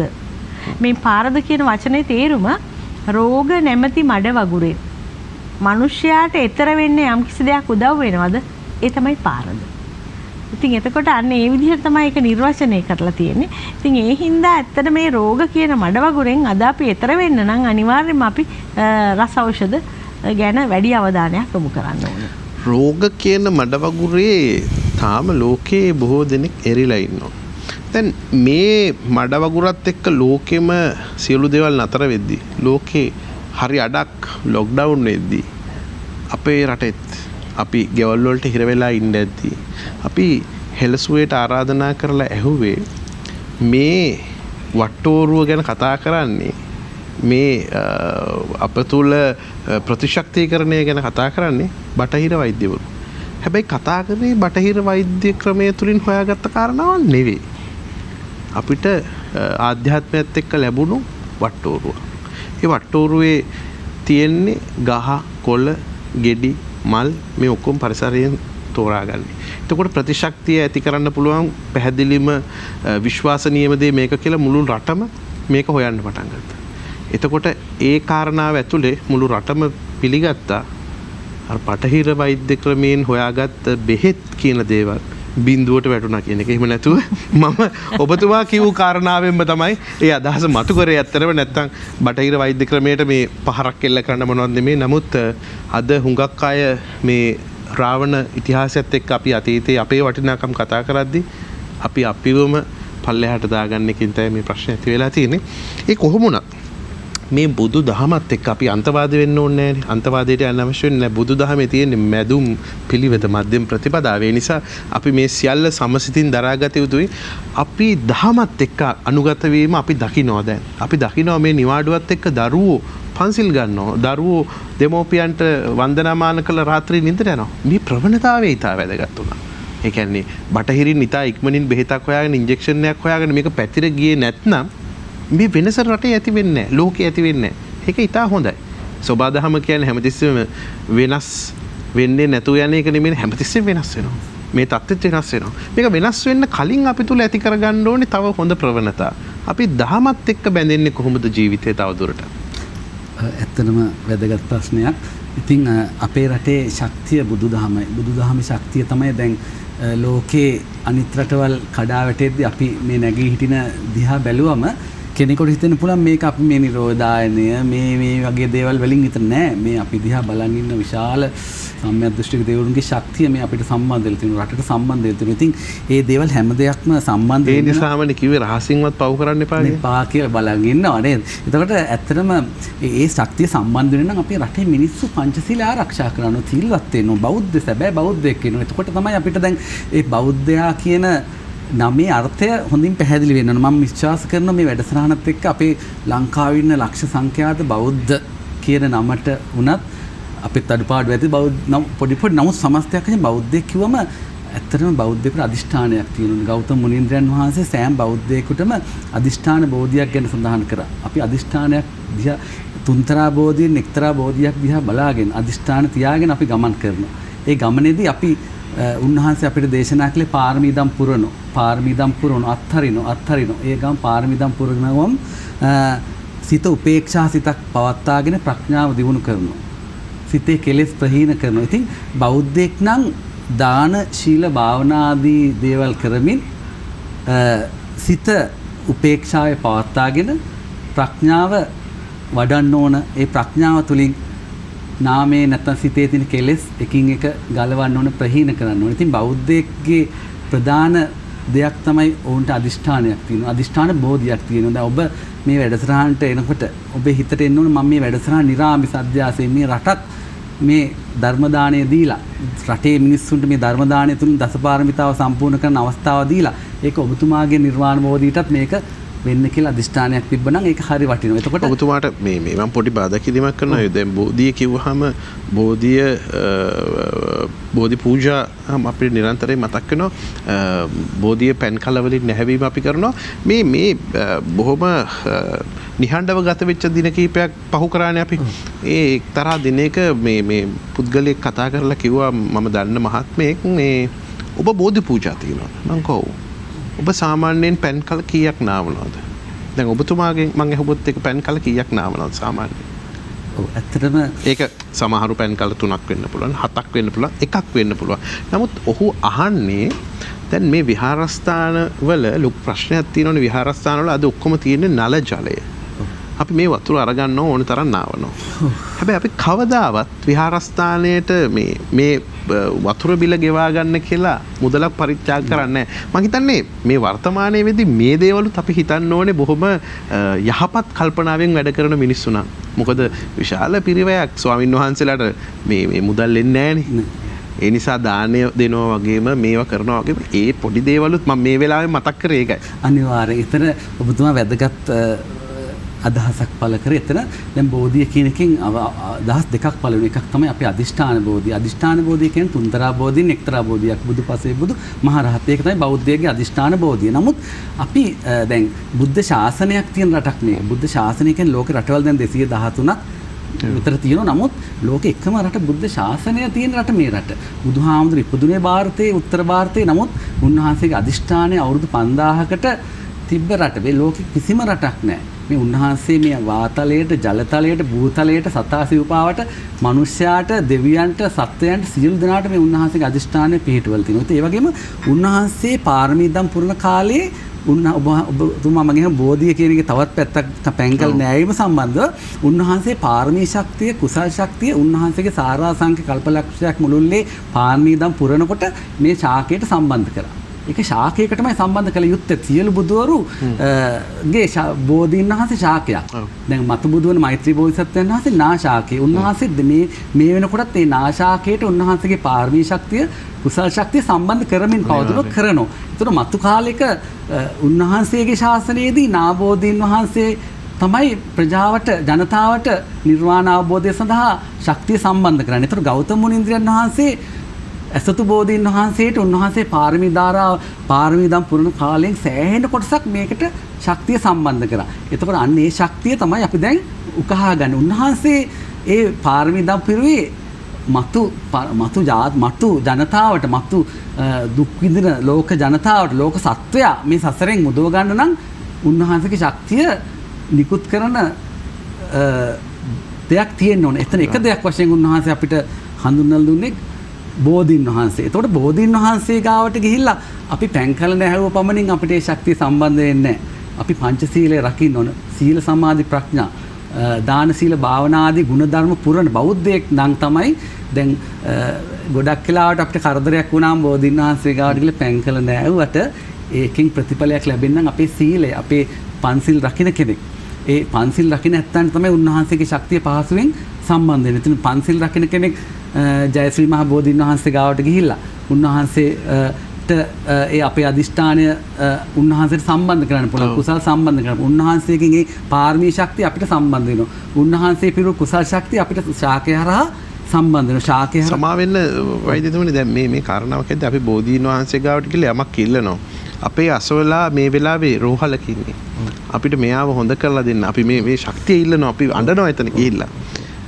මේ කියන කෙනා වැරදිලාවත් පන්සලකටවත් ගියපු නැති කෙනෙක් නම් මේ දෙවිවරු දැකලවත් නැත්තම් එයාව ප්‍රතිඵලයක් නැහැ. අපේ ශක්තිය තමයි අපිට ඒ බෝධීන් වහන්සේගේ ශක්තිය අපේ සීලයටයි සම්බන්ධ වෙන්නේ, අපේ නාමයටයි සම්බන්ධ වෙන්නේ, අපේ සිතටයි සම්බන්ධ වෙන්නේ. මගේ ඥාතියෙක් ලෙඩ වෙලින්න නම් මං එතන පංචශීලය ආරක්ෂා කරන පුද්ගලයෙක් නම් මට උන්වහන්සේලාගේ ශක්තිය මට සම්බන්ධ කරගෙන මගේ නාමයේ ශක්තිය නැවතත් රෝගී පුද්ගලයාගේ නාමයට මේ කුසලයේ කියන ශක්තියක් පේන්නේ නැහැ. ඒක තව කෙනෙකුට සම්බන්ධ කරන්න පුළුවන්. එතකොට බෝධීන් වහන්සේ ගෞතම මුනිඳුරන් වහන්සේ සාරාංශක කල්පලක්ෂයක් මුළුල්ලේ මේකට මේ ශාකයට ශක්තිය සම්බන්ධ කරා ඒ ශක්තිය අපිට උකහා ගන්න පුළුවන්. ඉතින් අපේ මිනිස්සුත් දැනට ඒක උකහා ගන්න නැති ප්‍රශ්නය තියෙන්නේ. උකහා ගන්න නම් හැබැයි පංචශීල රකින්න පිරිසක් වෙන්න ඕනේ. ඒ වගේම තමයි උන්වහන්සේගේ ධාතුන් වහන්සේලා ගැන කිව්වොත් අපි කියනවා ජීවමාන ධාතුන් වහන්සේලා කියලා. පරිනිර්වාණය වුණ නැහැ. තා උන්වහන්සේ පරිනිර්වාණය අවුරුදු 2567 ධාතුන් වහන්සේලා වැඩ සිටිනවා ජීවමාන. ධාතුන් වහන්සේලා ජීවමාන. ඒ ධාතුන් වහන්සේලාගේ තියෙන පාරමී ශක්තිය කුසල් ශක්තිය උන්වහන්සේගේ ශක්තිය තියෙනවා. ධාතු පරිනිර්වාණය සිද්ධ වෙනවා කියන්නේ මේ 5000 මේ සියල්ල අවසානයේදී බුද්ධ ශාසනයේ අවසානයේදී උන්වහන්සේ අදිෂ්ඨාන වූ අවුරුදු 5000 ඉවර වුණාට දවසක තමයි ධාතුන් වහන්සේලාගේ ශක්තියත් අවසාන වෙනවා කියලා උන්වහන්සේ දේශනා කළේ. එතකොට ඒ තාක්කල් අපිට රුවන්වැලි සෑය ගාවට ගිහිල්ලා නැත්නම් වෙනත් දන්ත ධාතුන් වහන්සේ දල්දා මාලිගාවට ගිහිල්ලා අපිට උන්වහන්සේගේ පාරමී ශක්තිය කුසල් ශක්තිය අපිට සම්බන්ධ කරන්න බෑ. ධාතුන් සියල්ල එක් වෙන්නෙත් රුවන්වැලි මහා සෑය ස්ථානයට කියලා. එතකොට එතන තව කාරණයක් තමයි දැන් අපි දන්ත ධාතුන් වහන්සේ දල්දා මාලිගාවේ වැඩින උන්වහන්සේකින් අපි බොහෝ දේවල් බලාපොරොත්තු වුණු රට නියම් කාලයක් මේක ඉතින් ඒව සම්පූර්ණ නම් මිනිස්සු සිල්වත් වෙන්න ඕනේ. ඉතින් අපි හෙලසුවෙන් අපි ඉල්ලන්නේ අපි දැන් මේ සියත නාලිකාවෙන් අපි බලාපොරොත්තු වෙන දේ තමයි මේ හරහා රටේ දැන් මේ අදින් පස්සේ හරි රටේ මිනිස්සුනේ 120ක් හරි සිල්වත් වුණොත් 150ක් සිල්වත් වුණොත් අපිට මේ රටේ මේ සියලු ව්‍යසනයන්ගේ සීලයට තමයි දෙවිවරු ශක්තිය සම්බන්ධ වෙන්නේ. මිනිස්සුන්ගේ අම්මලාගේ සීලයට, තාත්තලාගේ සීලයට, දරුවෝගේ සීලයට, ගර්භණී මාතාවන්ගේ සීලයට තමයි සම්මදෘෂ්ටික දෙවිවරුන්ගේ ශක්තිය සම්බන්ධ. එතකොට දැන් බෝධීන් වහන්සේ තිබූ පමණින් හෝ දන්ත ධාතුන් වහන්සේ වැඩි ඉන්න පමණින් අපිට ඒකේ ශක්තිය ගන්න නම් බෑ. අපේ පැත්ත අපේ කොටස කරන්න ඕන. උන්වහන්සේ කොටස උපරිමයෙන් කරලා තියෙනවා. උන්වහන්සේ දීපංකර බෝධි මූලයේදී සුමේධ තාපසේ වෙලා නිර්වාණ අවබෝධ කරගන්න පුළුවන්කම තියෙද්දිත් ලෝක සත්‍යය සසරෙන් එතර කරන්න ඒ අවස්ථාව නොගෙන සාරා සංඛ්‍ය කල්පලක්ෂයක් පුදුමාකාර දුක්ඛ ස්කන්ධයක් වින්දා දුක්ඛ ස්කන්ධයක් වින්දා අප වෙනුවේ.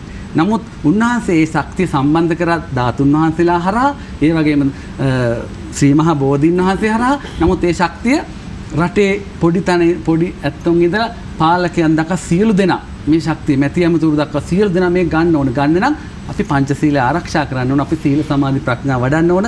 අපි භාවනා කරන්න ඕන. පිරිත් ටික කියන්න ඕන. පංචශීල රකින්න ඕන. පංචශීලයේ ඉඳලා කෝටියක් සංවර සීලය දක්වා සීලය ආරක්ෂා කරන්න ඕන. ඉතින් එතකොට අපිට ශක්තිය සම්බන්ධ කරන්න හරි පහසුයි. ඉතින් මම අපේ බෞද්ධයෝ ගිල්ලද බෞද්ධෙක් නම් ඔබ අදිෂ්ඨානයක් තියෙන්න ඕන. මං යන්නේ මගේ ඉලක්කය තට්ටු තුනේ ගයක් හදන එක නෙවෙයි. මගේ ඉලක්කය පැජරෝ එකක් ගන්න එක නෙවෙයි. මගේ ඉලක්කය බෞද්ධයෙක් නම් පළවෙනි ඉලක්කය තමයි මගේ නිර්වාණ බෝධිය. ඊට පස්සේ ලෞකික ඉලක්ක තියෙන පුළුවන්. නමුත් ලෝකෝත්තර ඉලක්කයකට අපි යන්න ඕනේ. ඒ ඉලක්කයේදී යන්න අපි පාරමී දම් පුරන්න ඕන. අපි නිකන් හිටියට අපිට අපේ නිර්වාණය අවබෝධ නැහැ. පාරමී දම් පුරන්න ඕනේ. පාරමී වල ශක්තිය තමයි අපිට ඊට පස්සේ කෙලෙස් ප්‍රහීන කරන්න, උසිත උපේක්ෂාවට ගන්න, ප්‍රඥාව දියුණු කරන්න අවශ්‍ය ශක්තිය පාරමී දම් පිරීමෙන් සිදු වෙනවා. ඒක නිසා මේක බුද්ධ ශාසනයේ තියෙන ලෝකේ එකම රට.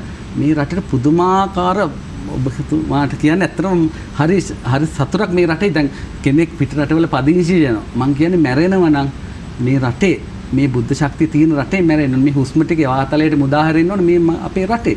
මේ වගේ රටක් ලෝකෙ නැහැ. ඉතාලියද ඇමරිකාවද කොරියාවද කිව්වට ඒ රටවල මේ බුද්ධ හාමුදුරන්ගේ ශක්තිය නැහැ. සම්මදෘෂ්ටික දෙවිවරුන්ගේ ශක්තිය සම්බන්ධ වෙන්නේ නැහැ මේ රටවල. අපේ රටේ ඒ ශක්තිය සම්බන්ධ වෙනවා. මේ ශක්තිය සම්බන්ධ කරගන්න රටේ වැඩි පිරිසක් පුළුවන් උපරිම ප්‍රමාණයක් සිල්වත් වෙන්න ඕන. පංචශීලය ආරක්ෂා කරන්න ඕන. ඒ ටික කරගත්තොත් අපිට ලොකු දෙයක් කරන්න පුළුවන්. ඉතින් දැන් මේක දැන් මේ ප්‍රමාදනේ අපේ වැරදි තියෙන්න පුළුවන්. අතීතයේ අපේ අඩුපාඩු තියෙන පුළුවන්. නමුත් අද ඉඳලා අපිට පුළුවන් අපේ ගෙදර දැන් අපේ දරුවෝ ටික දැන් ගෙදර ගියොත් හවස මං හරි සතුටුයි. මං ඉතින් උඩ තට්ටුවේ බලනවා පොඩ්ඩක් ඒගොල්ලෝ පිරිත් කියනවා. හවස 6ට ඉතින් තාත්තා කෙනෙක් වශයෙන් මට තියෙන සතුට තමයි ඒක. එතකොට මට බයක් නෑ දරුවෝ ගැන. මොකද ඒගොල්ලෝ නිවැරදි ආහාරය යනවනම්, නිවැරදි අධ්‍යාත්මය යනවනම්, හොඳ වතුර ටික හම්බ වෙනවනම්, හොඳ හුස්ම ටික ඔබතුමා කියවක හොඳින් හුස්ම ගන්නවනම් ඒගොල්ලෝ ගැන බය වෙන්න ඕනේ. අපි බය වෙන්න ඕනේ ඒගොල්ලෝ ඒ පැත්තේ යන්නේ නැත්නම් ඒගොල්ලන්ට අධ්‍යාපනය විතරක් දීලා ඒගොල්ලෝ ડોක්ටර් කෙනෙක් කරන්න නැත්නම් ලොකු තැනකට යන්න කියලා මිනිස්සු ගොඩක් ඒක තමයි මිනිස්සුන්ගේ වෛද්‍යවරයෙක් වුණත් ගොඩක් වෙලාවට බලාපොරොත්තු වෙන හොඳම වාහනය ගන්න ඊට පස්සේ ගේ තට්ටු දෙකට තුනට හදලා ස්විමින් pool එකකුත් හදලා ඉතින් අන්තිමට ඉතුරු වෙන්නේ අපි ඒ ගෙදරම පාපිස්සක්කට අපි ඉඳී මරුණාට පස්සේනේ නැත්නම් නමුත් අපිට අපි ග්‍රස් කරගත්තු දෙයක් නැත්නම් බෞද්ධයෙක් නම් ඔබ බෞද්ධයෙක් නම් ඔබ අධිෂ්ඨාන බෝධියකට මේ හැම දෙයක් දැන් මම වෛද්‍ය වෘත්තියේදී මම දැන් ගර්භණී මාතාව පරීක්ෂා කරනවා. ඒ බඩ බලනවා අපි මං අධිෂ්ඨානයක් තියෙන මේ කුස තුලින් දරුවා නිර්වාණ මාර්ගයේ දරුවා බවට පත් වෙනවා. මේ දරුවාගේ නාමයේ කුසල් ඉස්මතු වෙලා පාරමී ඉස්මතු වෙලා මේ දරුවා රට ජාති බුද්ධ ශාසනය රකින්න දරුවෙක්. ඒතර වෛද්‍යවරයෙකුට මට ක්ලිනික් එකක් කරාම ලෙඩ අම්මල 50ක් බැලුවම ඒ අම්මල 50ට මම මෛත්‍රී කරලා තියෙනවා. මේ කුස තුලින් දරුවට ඒ වගේම අම්මට මේ දරුවා නිරෝගී දරු උපතක් ලැබේවා. මේ දරුවාගේ අම්මාට දරුවාට දෙන්නම නිරෝගී වේවා. මේ දෙන්නම නිර්වාණ මාර්ගයට ගමන් කරත්තා. මේ අරයගේ ඒ ආදි වශයෙන් මට අධිෂ්ඨානයක් තියන්න පුළුවන්. මගේ රාජකාරිය ඒක රාජකාරියත් පාරමී දම් පිරීමක්. ඉතින් අපේ රටේ දැන් පොලිසිය වුණත් හමුදාට ඕනම කෙනෙකුට පාරදී ඕන තරකදී මේ පාරමී දම් පිරීම කරන්න පුළුවන්. ඒ තමන්ගේ වෘත්තිය ඔබතුමාගේ වෘත්තිය හැම දෙකම දැන් මේක මේ වැඩසටහන පාරමිතාවක්. මේක ධර්ම දානයක් දෙනකොට මේක පාරමී 10ම සම්පූර්ණ වෙනවා. දාන සීල භාවනා නෙක්ඛම් ප්‍රඥා වීර ඒ සියලු පාරමී සම්පූර්ණ. එතකොට ඒක ඔබටත් පාරමිතාවක්. අපේ මේ විද්වත් මණ්ඩලයට අපි සියලු දෙනාට මේ වගේම සියතම ආධ්‍යාලේ සභාපතිතුමා ඒ සියලු දෙනාට මේකට සම්බන්ධ වෙන මේක පාරමිතාවක්. ඒ නිසා මේක නිර්වාණ මාර්ගය යන ගමනක්. බෞද්ධයෙක් කියන්නේ මේක බුද්ධ ශාසනයේ තියෙන රටක්. බුද්ධ ශාසනයේ තියෙන රටක ඉපදීම පිනක්. ඊට පස්සේ ඒක ජීවත් වීම පිනක්. ඒකේ මරණය වෙනකොටත් මේ බුද්ධ ශාසනයේ බෞද්ධයෙක් කියලා මැරෙනවා නම් මං හිතන්නේ ඊට වඩා දෙයක් නැහැ. ඉතින් අපි බෞද්ධ මේ රටේ අන්‍යාගම අපි ගරු කරනවානේ. කිසිම ගැටලුවක් නැහැ. නමුත් හැම කෙනාම බෞද්ධ අය බෞද්ධ වෙන බෞද්ධකම බෞද්ධයෙක් කියලා කියන්න පුළුවන් නම් මේ රටේ මේ තියෙන කිසි ප්‍රශ්නයක් බඩු බෙදන්න ගියත් ප්‍රශ්න අර සල්ලි බෙදන්න ගියත් ප්‍රශ්න මේ ප්‍රශ්නෙන්නේ බෞද්ධයෙක් නොවන නිසා.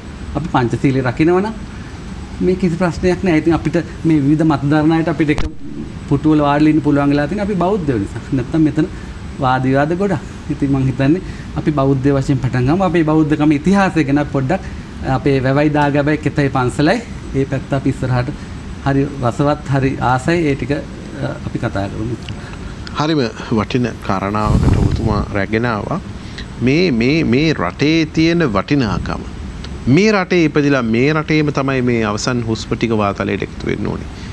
මේ පොළොවේ තියෙන ශක්තිය මේ දහමේ තියෙන ශක්තිය ටෝනි ජයවර්ධන මහත්මයා මේ පොළොවේ තියෙන ශක්තිය ගැන කියද්දී මේ රාවණයින්ගේ වටිනාකම රාවණයින්ගේ ශක්තිය තියෙන පොළොව මේක අපි වෙන පොළොවල් වල එහෙම කරන්න ගිහිල්ලා වෙන රටවල් වල කරන්න ගිහිල්ලා හුඟක් අය මේ ශක්තිය අවදි කරන්න ගිහිල්ලා ජීවිත පවා නැති කරගත්තා.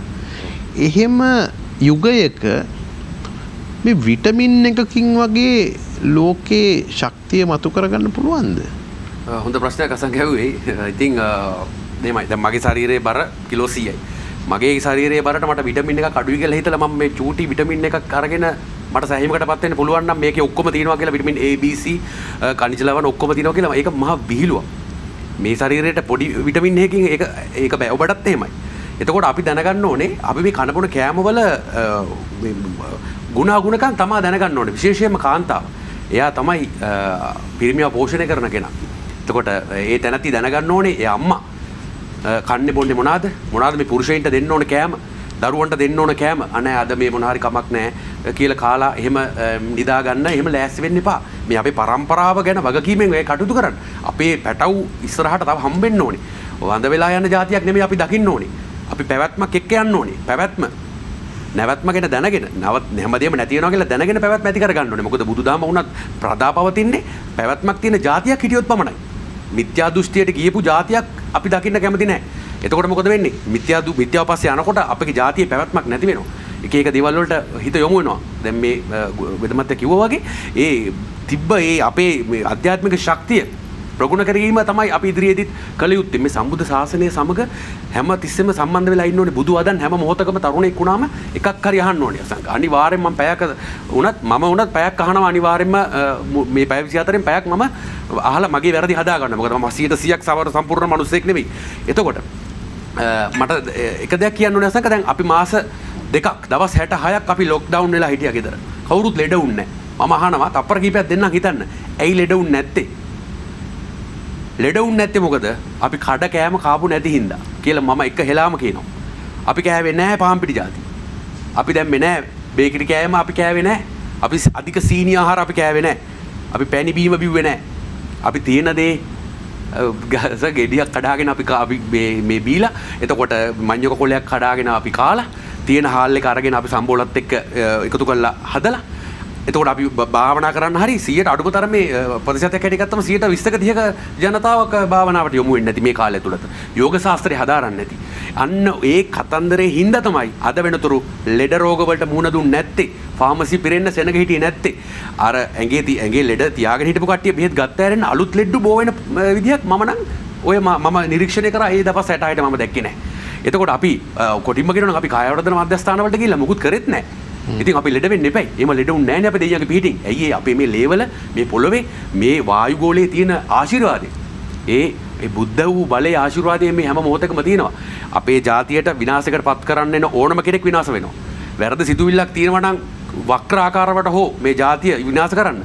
හෝ රාවණ නමට විරුද්ධව අනුකම්පා කරනව නෙමෙයි දන්නේ නැතුව කියන එක වෙනම දෙයක් නොදැනව කියන එක වෙනම දෙයක් දැනගෙන ප්‍රහාර එල්ල කිරීම සපුරා තහනම් කෙනෙකුට ඒක තමයි අපේ නීතිය ඒ හින්දා අනිවාර්යෙන්ම මේ ශාසනය වෙනුවෙන් හැම මොහොතකම පෙරම් පුරන්න ඕනේ මම යම් කිසි දෙයක් කරන්න ඕනේ මම දරු පැටව හදන්න ඕනේ මම දියුණු වෙන්න ඕනේ මම කොහොමද ආධ්‍යාත්මික ගමන මම කරන්න ඕනේ එතකොට මේ ගමන යද්දි තමයි පිරිමියෙක් වුණාම විශේෂයෙන්ම පටන් ගන්න ඕනේ ඉස්සෙල්ලම භාවනාවට පළවෙනි භාවනාව ඊළඟට තමයි යෝග ශාස්ත්‍රය ප්‍රාණයාම ඊට පස්සේ තමයි රාවණප්පච්චිට වඳින කට්ටිය බැඳුම් පිදුම් කරන පිළිවෙත බලන්න මේ ස්ටෙප් බයි ස්ටෙප් මේ ප්ලෑන් එක මේක මම මේ කියන්නේ එතකොට මේ ප්ලෑන් නම්බර් 10 වගේ තමයි එන්නේ අංගපොර කෙනෙක් එයාට තමයි සුදුස්සෙක් වෙන්නේ අර අංගමුරු සටන් ක්‍රමයේ ඇඟට එයාට සුදුසුයි කියන තැනට එන්නේ හැබැයි දැන් ඒක නෙමෙයි කරන්නේ ටක් ගාලා බිලිපිත්ත දාලා අල්ල ගන්නවා මෙයා මේම මාන බලන් ඉන්න කෙනෙක් පෙන්නුව ගමන් ටක් ගාලා එනවා මටත් අංගම්පොර කරන්න ඕනේ එන්න මල්ලි රුපියල් 500යි එදා මේ ක්ලාස් එක මේකයි එයාගෙන් වැඩක් ගත්තා අන්තිමට එක ශක්තිය නවදි කරනවා කියලා මම දැකලා තියෙනවා අපිට සාධක තියෙනවා ඉදිරියේදී මේක දිගින් දිගටම ගියොත් ඇත්තටම කියනවා නම් මේක ලොකු පෙරලියක් කරන්න මම බලාපොරොත්තු වෙනවා හරි දෙයට හරි විදියටත් වැරදි දෙයට වැරදි විදියට සලකන්න ඕනේ. එහෙම නැත්නම් මේකේ හැමතිස්සෙම නීතියක් තියෙන්න ඕනේ. අසංක පාර යන නීතියක් තියෙන්න ඕන වගේ හැමතිස්සෙම නීතියක් තියෙන්න ඕනේ. ඒ හින්දා මට වුණත් වැරදි වැඩක් කරනවා නම් මිනිස්සු දොස් කියන්න ඕනේ. මට අසංක මැරෙන්න බෑ. නිකම් මිනිස්සෙක් වගේ මට ඕනේ ලෙජන්ඩ් කෙනෙක් වෙලා මැරෙන්න. ඒ කියන්නේ මට වීරයෙක් වෙලා මැරෙන්න ඕනේ. එහෙමනේ. ඒ වගේ තමයි අනිත් කට්ටියත් හිතන්න ඕනේ. මේ රටට දැයට සේවයක් කරලා මැරෙන්න ඕනේ. අපි මතක් වෙන්න ඕනේ. මැරුණත් මේ වායු ගෝලයේ තියෙනවා. මේ රාවණ රාජුත්තමයන් වහන්සේගේ නම ගෙනාපු කට්ටිය ඉන්නවා. කිව්ලේ ගෙදර මොහොට්ටලයන් ගැන අපි තාම කියනවා. අපේ වීරයන් ගැන තාම කියනවා. ඒ වගේ අපි දෙයක් කරලා මේ රටට මැරුණම අපිටත් ඒක පිනක්. අපි හදාපු මව් දෙමව්පියන්ටත් පිනක්. වැරදි වැඩක් කරලා වැරදි මාර්ගික පිරිසක් යනවනම් මම කරන්නේ බොරුවක් නම් මට ඒක ආත්ම ගානකට ආයි පරිසම් දෙනවා. මට මෙහෙම දේවදාරි මේ ලොකු කයක් තියෙන මේ ශක්තියක් තියෙන පිරිමික් වෙලා මට ඉපදින්න හම්බෙන්නේ නැහැ. මං ඉක්මනට දිරලා යනවා. එතකොට මට මේ පෞරුෂය හම්බෙන්නේ නැහැ. ඇයි මම කරන්නේ බොරුවක්නේ. මේ ආත්මෙදි ප්‍රගුණ කරන දේ තමයි අසංග මන් දන්න තරමට ඊළඟ ආත්මෙට යන්නේ. ඒක කවදාකවත් නැහැ කියන්න බෑ. හොරෙක් වෙලා ඉපදිලා මේ සාමාන්‍ය කෙනෙක් වෙලා ඉපදිලා හොරෙක් වෙලා මැරුණොත් එයා ඊළඟ ආත්මෙදී මිනිස්සෙක් වෙලා ඉපදුනොත් ආයි හොර වැඩමයි කරන්න හදන්නේ. ඒ හින්දා වැරදි වැඩ නවත්තන්න ඕනේ. අද වුණත් මේ කියන දෙයක් අහන කෙනෙක්ට තේරෙනවා නම් අඩුම තරමේ මේකෙන් බිදක් හරි ඒත් අපි කවුරු 100%ක් සම්පූර්ණ නැහැ. අධ්‍යාත්මික ගුණවාගාව පටන් ගන්න ඕනේ. අඩුම තරමේ S2 වහගෙන මිනිත්තු කිහිපයක් ගත කිරීම අමාරුයි තමයි. එන්න මේ ශේස්ත්‍රයට එන්න අපි මේ රාවණීන් කියලා කියන්න හදන්නේ වෙන මොකුත් නෙමෙයි අසංක. අපි මේ හදන්න හදන්නේ ඇත්තම කිව්වොත් මේ ශිෂ්ටාචාරයක් ඇති කරන අලුත් ශිෂ්ටාචාරයක්. මේ ශිෂ්ටාචාරයේ මොකද්ද වෙන්නේ? බුදුදහම ආරක්ෂා කිරීම නැවත පණ ගන්නනවා. මේ රාවණ ශක්තිය යටතේ කවුරු හරි කෙනෙක් කියනවනම් මේ රාවණ නමින් වෙන්නේ බුදුදහමට හානියක් කියලා. මම එක හෙලා කියනවා ඒක එහෙම වෙන්නේ නැහැ. එහෙම කරන්න නෙමෙයි මෙතන කාගේවත් මේ කිසිම යටි අරමුණක් මෙතන යන්නේ නැහැ. රාවණ නමින් පෙනී සිටින කට්ටිය මෝඩ වැඩ කරන්න පුළුවන්. මිත්‍යාවට යන්න පුළුවන් සමහර කට්ටියක්. අර මම ඉස්සලා කියපු කට්ටිය. තාමත් කට්ටියක් ඉන්නවනේ ටෝනි මහත්මයා රාවණ මිත්‍යාවක් කියලා කියන්නේ. අසංග කළු සුදු තියෙන්න ඕනේ. හොඳ නරක තියෙන්න ඕනේ. එළිය අඳුර තියෙන්න ඕනේ. හැමතිස්සෙම අපේ අනිත් විරුද්ධ පාර්ශවයටත් ඉඩ දෙන්න ඕනේ. රාවණගේ රජතුමාගේ ඒ සටන් පාඨයත් එහෙමයි. ඒ වගේම තමයි රාමට මේ අපේ රාවණ රජතුමා ගරු කරා. හතුරට ගරු කරන්න ඕනේ. හේතුව තමයි හොඳ හතුර කිටියොත් තමයි හොඳ වීරයෙක් බිහි වෙන්නේ. ඒ හින්දා අසංක මමත් හරි කැමති හතුර ඇති වෙනවනේ. ඒ හින්දා එතකොට තමයි මමත් ශක්තිමත් වෙන්නේ. ඒ හින්දා හැමතිස්සෙම මම එකෙන් හදන්නේ මගේ මේ හරියට යන පිරිස හදාගන්න විසක් මම මේ මිනිස්සුත් එක්ක තරහ වෙන එක නෙමෙයි. මම ඉස්සලා කිව්ව දේවල් වලදී මේ සටන ගැන කිව්ව වෙලාවෙදීම කවුරු හරි මාත් එක්ක අවනාප වෙනවා නම් හොඳට හිතලා බලන්න මම මේ කිව්වේ බොරුවක්ද කියලා. ඊට පස්සේ මාත් එක්ක විවාද කරන්න එන්න. මම බොරුවක් නෙමෙයි කියන්නේ මම දෙයක් හිතුවොත් අසංක මම දන්නේ නැහැ ඒක කොහොම හරි එක වෙනවා. මම කෙනෙකුට ඇඟිල්ලක් දික් කරා නම් ඒ අනිවාර්යෙන්ම එයා කවදා හරි දවසක වැරදිකාරයෙක් මේ ලෝකේ වෙනවා. ඉතින් ඒ හින්දා මම මේ ඇඟිල්ල දික් කරන්නේ මගේ පැත්තට ඇඟිලි හතරක් ඇවිල්ලා මම වැරදි වැඩ කරන ගමන් නෙමෙයි මම මේ ශේෂ්ත්‍රයට බොරු කළා නැහැ. මම රාවණ අපච්චිගේ නමටවත් මේ දේශයටත් මේ බුදුදහමටත් මම කවදාකවත් ඒ දේ කළා නෑ. ඒ හින්දා අහගෙන ඔබත් ඒ දේ කරන්න ඉගෙන ගන්න ඕනේ. එතකොට තමයි ඔබට නිදාසේ නිදා ගන්න පුළුවන් වෙන්නේ. තනියෙන් දල තියෙන ඇතෙක් වගේ ඔබට ජීවත් වෙන්න පුළුවන් නම් පිරිමියෙක් වගේ. ඒක තමයි ඒක කරන්න පුළුවන් එකම දේ. ඒ වගේ තමයි මම ආහාර රටාවට මම නැවත වරක් එන්නම්. ඔව් සමාවෙන්න මේ ජයවර්ධන මහත්මයා මේ පහුගිය දවසක මේ තිස්ස ජනනායක කියන ගුරුවරයා කියනවා මේ ඥාන පිළිබඳව කතා කරමින් මේ හෙළ රාවණයන්ගෙන් පැවතෙන ඥාන වැඩිපුර තියෙන අය මේකට ගරු කරනවා. මේක පිළිබඳව හොයනවා. මේ රාවණයින් හොයාගත්ත දහමත් එක්ක රාවණයින්ගේ ක්‍රමවේදයත් එක්ක ජීවත් වෙන්න උත්සාහ කරනවා. එහෙම නැති වෙනත් ඥානත් එක්ක අපි කලවම් වෙලා ඉන්නේ දැන් අවුරුදු 10 ගානකට පස්සේ. එතකොට අනිත් අය අනිත් පාරේ යන්න පුළුවන් කියලා. ඒක ගැන ඔබට අදහසක් තියෙනවද? ඔව් අනිවාර්යයෙන්ම මෙහෙම වෙන්න පුළුවන්. අද කාලේ තියෙන මේ සමාජ රටාවත් එක්ක තමාගේ ඇඟේ තියෙන පාවා දීමේ ගතියත් එක්ක සමහර වෙලාවට අනවශ්‍ය දේවල් මේ කාලේ දිස්මත් වෙනවා. මොකද 2020 කියන්නේ ඊටාම තීරණාත්මක අවුරුද්දක්. මේ කොරෝනා ඉවර වුණාට අසංග මම අද කියන්නම් යම්කිසි අඳුරක් තව ඉදිරියට එන්න පුළුවන්. ඒක මොකක්ද කියන එක හරියට දන්නේ නැහැ. අපි දන්නේ නැහැ ඉස්සරහට එන්නේ මොකක්ද කියලා. හැබැයි තව එකක් ඉස්සරහට මොකක් කරේ ඉන්න. ඒක ලෙඩ රෝගයක් නොවෙන්න පුළුවන්. ඒ හින්දා මේ 2020 ඊටාම මේ අමුතු භයානක අඳුරක් තියෙන අවුරුද්දක්. ඒකත් එක්කම තමයි අර මේ හිටපු මේ අපේ දේශයට ආදරය කරනවා කියලාගෙන හිටපු කට්ටියගේ ඇත්ත එළි වෙන්න ගන්න අවුරුද්දක්. ඒ හින්දා තමයි ඔය මේ ජාන කතාව දැන් එන්නේ එළියට. එතකොට මේ තිස්සස ඊටාම මොනවාද වටින මිනිස්සෙක්. එතකොට මේ කියන දේවල් ඇත්තටම සත්‍ය මම පිළිගන්නවා. අපේ නිෂ්පාදකතුමා ඉදිරියේදී සමාජලවට සම්බන්ධ කරගනී වැඩසටහන. වටිනම පුද්ගලෙක්. ඉතින් හරි මාසකර චරිතයක්. ඉතින් ගොඩක් දේවල් මාත් ඉගෙන ගන්නවා. එතකොට අපි දැනගන්න ඕනේ දැන් අපි මේ ආහාරات එක්ක අසංග මේ ඔක්කොම වෙන්නේ ඇත්ත කතාව ඒකයි. ඒ ජාන විකෘති වෙන්නේ ගොඩක් වෙලාවට මේ ආහාර රටාව හරියට උස්ම ගන්න නැති දේත් එක්ක. හේතුව තමයි ඔන්න බලන්න. අපි කෑම කඩෙන් තමයි අපි දැන් ගන්න ඕනේ සල්ලි දීලා. අපි අනිවාර්යෙන් ඒකට මිලක් එකතු කරන්න ඕනේ. හරිද? එතකොට මිල සල්ලි දීලා තමයි ගන්න ඕනේ. වතුර ගන්නකො. අපි ටැප් එකෙන් වතුර ගත්තම අපි ඒකට වතුර මිලක් එකතු කරන්න ඕනේ. එතකොට අපි දැන් වායුව පමණයි අපි නිදාසේ ගන්නෙ. හැබැයි දැන් ඒකට AC එක දාලා ඒක වායුවත් ගන්නවා. ඒ වුණාට මේ අපි ওই තැන නැහැනේ.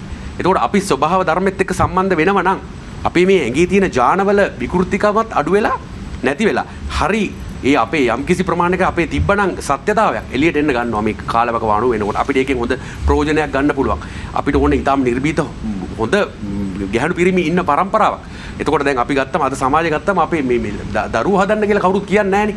ඔක්කොම මිත්‍යාවට අරන් යන බලනවා කට්ටිය. හැබැයි කවුරුත් කියන්නේ නැහැ හොඳට හම්බ කරපන්, හොඳට මේ ළමයි හදපන්, ඉක්මනට බැඳපන්. එහෙම කියලා කවුරුත් කියන්නේ නැහැ අසංක. හේතුව තමයි මන් දන්නේ ඇයි මෙච්චර හිතා ගන්න බැරි කියලා අපි මේ පරම්පරාව හිමින් කෙමින් නැති වෙලා යනවා. මේක තේරෙන්නේ නැද්ද? හිත ඉන්න දෙයක් නැහැ. දරු පැටව හැදුවම කොහොම හරි හැදිලා ඒගොල්ලෝ හැදෙනවා. හිත ඉන්න එපා මේක ලොකු වෙලා මේ රස්සාවක් කරලා ළමයි හදනවා. එතකොට අපේ කාලේ ඉවරයි. අපේ කොණ්ඩේ මේ රැවුල් ගස් ඔක්කොම සුදු වුණාට පස්සේ ළමයි හදලා වැඩක් නැහැ. ඉතින් ඒ හින්දා මේ මම මේ කට්ටියට යෝජනා කරනවා මේ මිත්‍යාව වලින් මිදිලා අපි සත්‍ය අවබෝධ කරගන්න.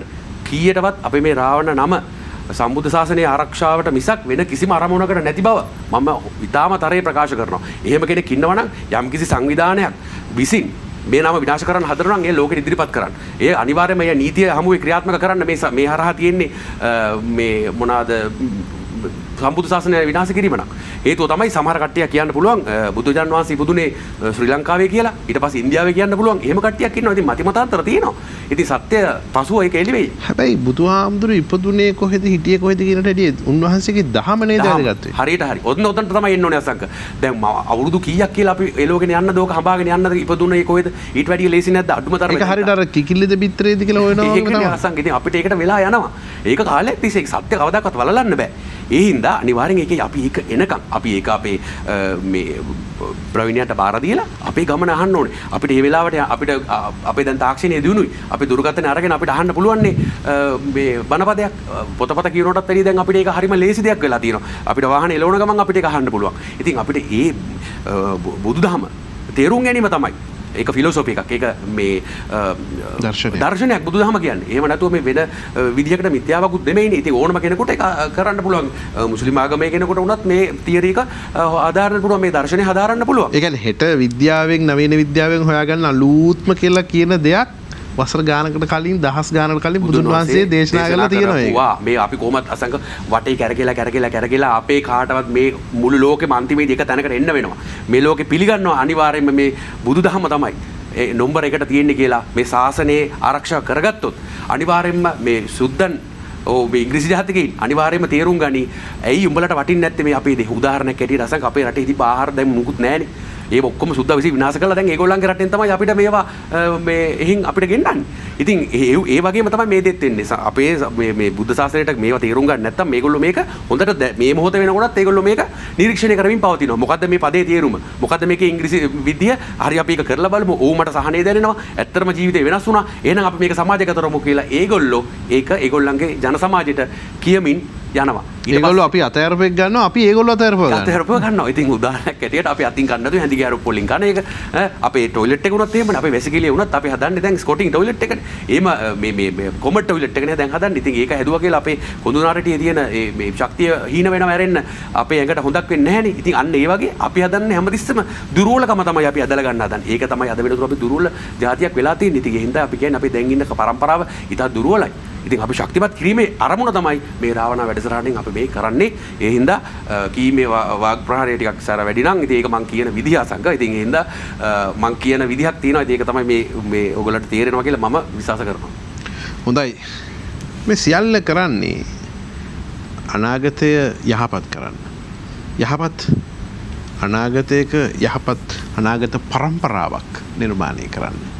ගෙදර ඉඳලා නරඹන ඔබ ඔහොමම රැඳිලා ඉන්න. අපි යනවා විරාමයකට. විරාමයෙන් පසුව යලිත් කතා කරමු. වසර 5000ක් පුරාවට මහ පොළව මත වැළලී ගිය ශ්‍රේෂ්ඨ ශිෂ්ටාචාරයක අභිමානනීය හෙළිදරව්ව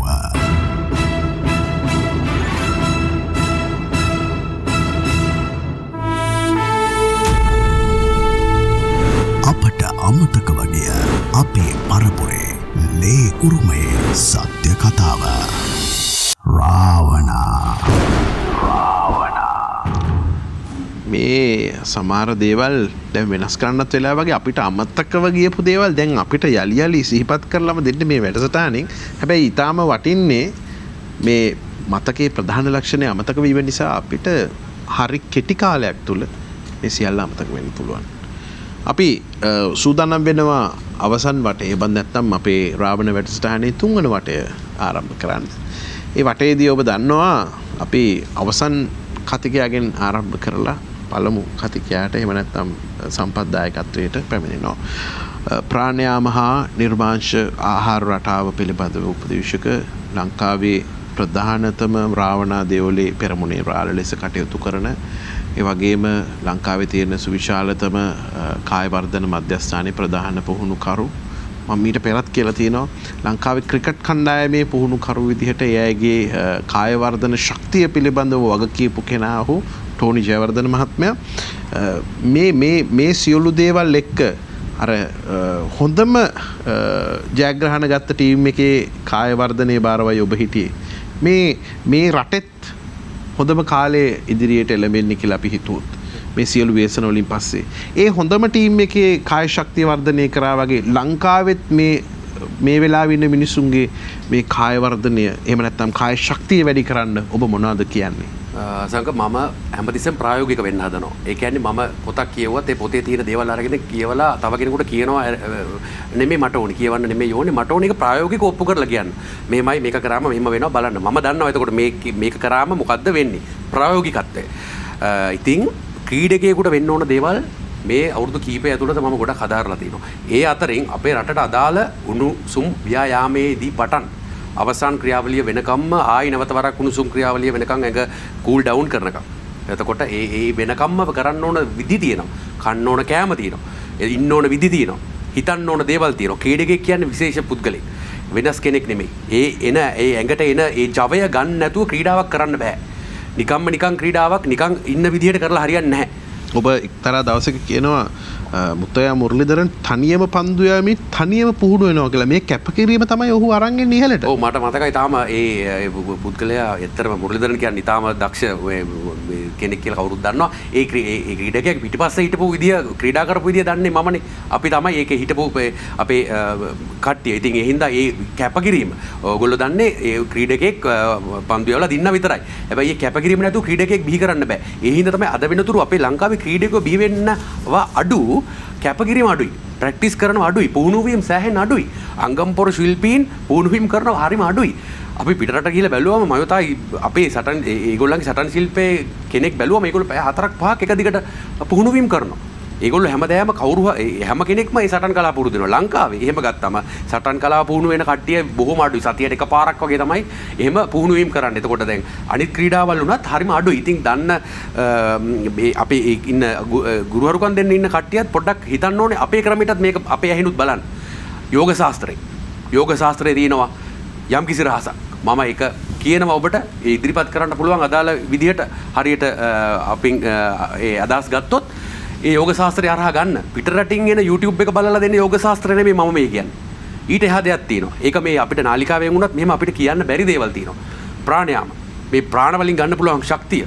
එතකොට එතනින් හරිය ගියාම සැඟවිච්ච ශක්තිය එළියට ගන්න ක්‍රමවේදයන්. එහෙම නැතුව අපිටත් පුළුවන් අසංක YouTube එකේ කියන්න පුළුවන් හැමතැනම කියන්න පුළුවන් අපි මෙහෙම කරලා ඔයගොල්ලන්ගේ කුණ්ඩලිනිය අවදි කරනවා කියලා. සපුරාතහනම් එය කියවීම.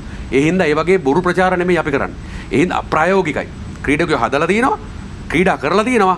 ක්‍රීඩා කරන්න පුළුවන් විදියට අපි මානසික මට්ටම් හදන්න පුළුවන් විදියට අපි ක්‍රීඩකයෝ ලෑස්ති කරනවා. මාස 3ක් වගේ කාලයක් ඇතුළත ඕනම ක්‍රීඩකයෙක් අපිට හදන්න පුළුවන් මේ ඉතිහාසය ඇතුළත. ඒ හින්දා මේ රාවණ ශක්තියේ නම අපි කතා කරන්න හදන්නේ. එතකොට අපි ඉදිරියේදී බලාපොරොත්තු වෙන්නේ ඊටාම ජව සම්පන්න පිරිසක්.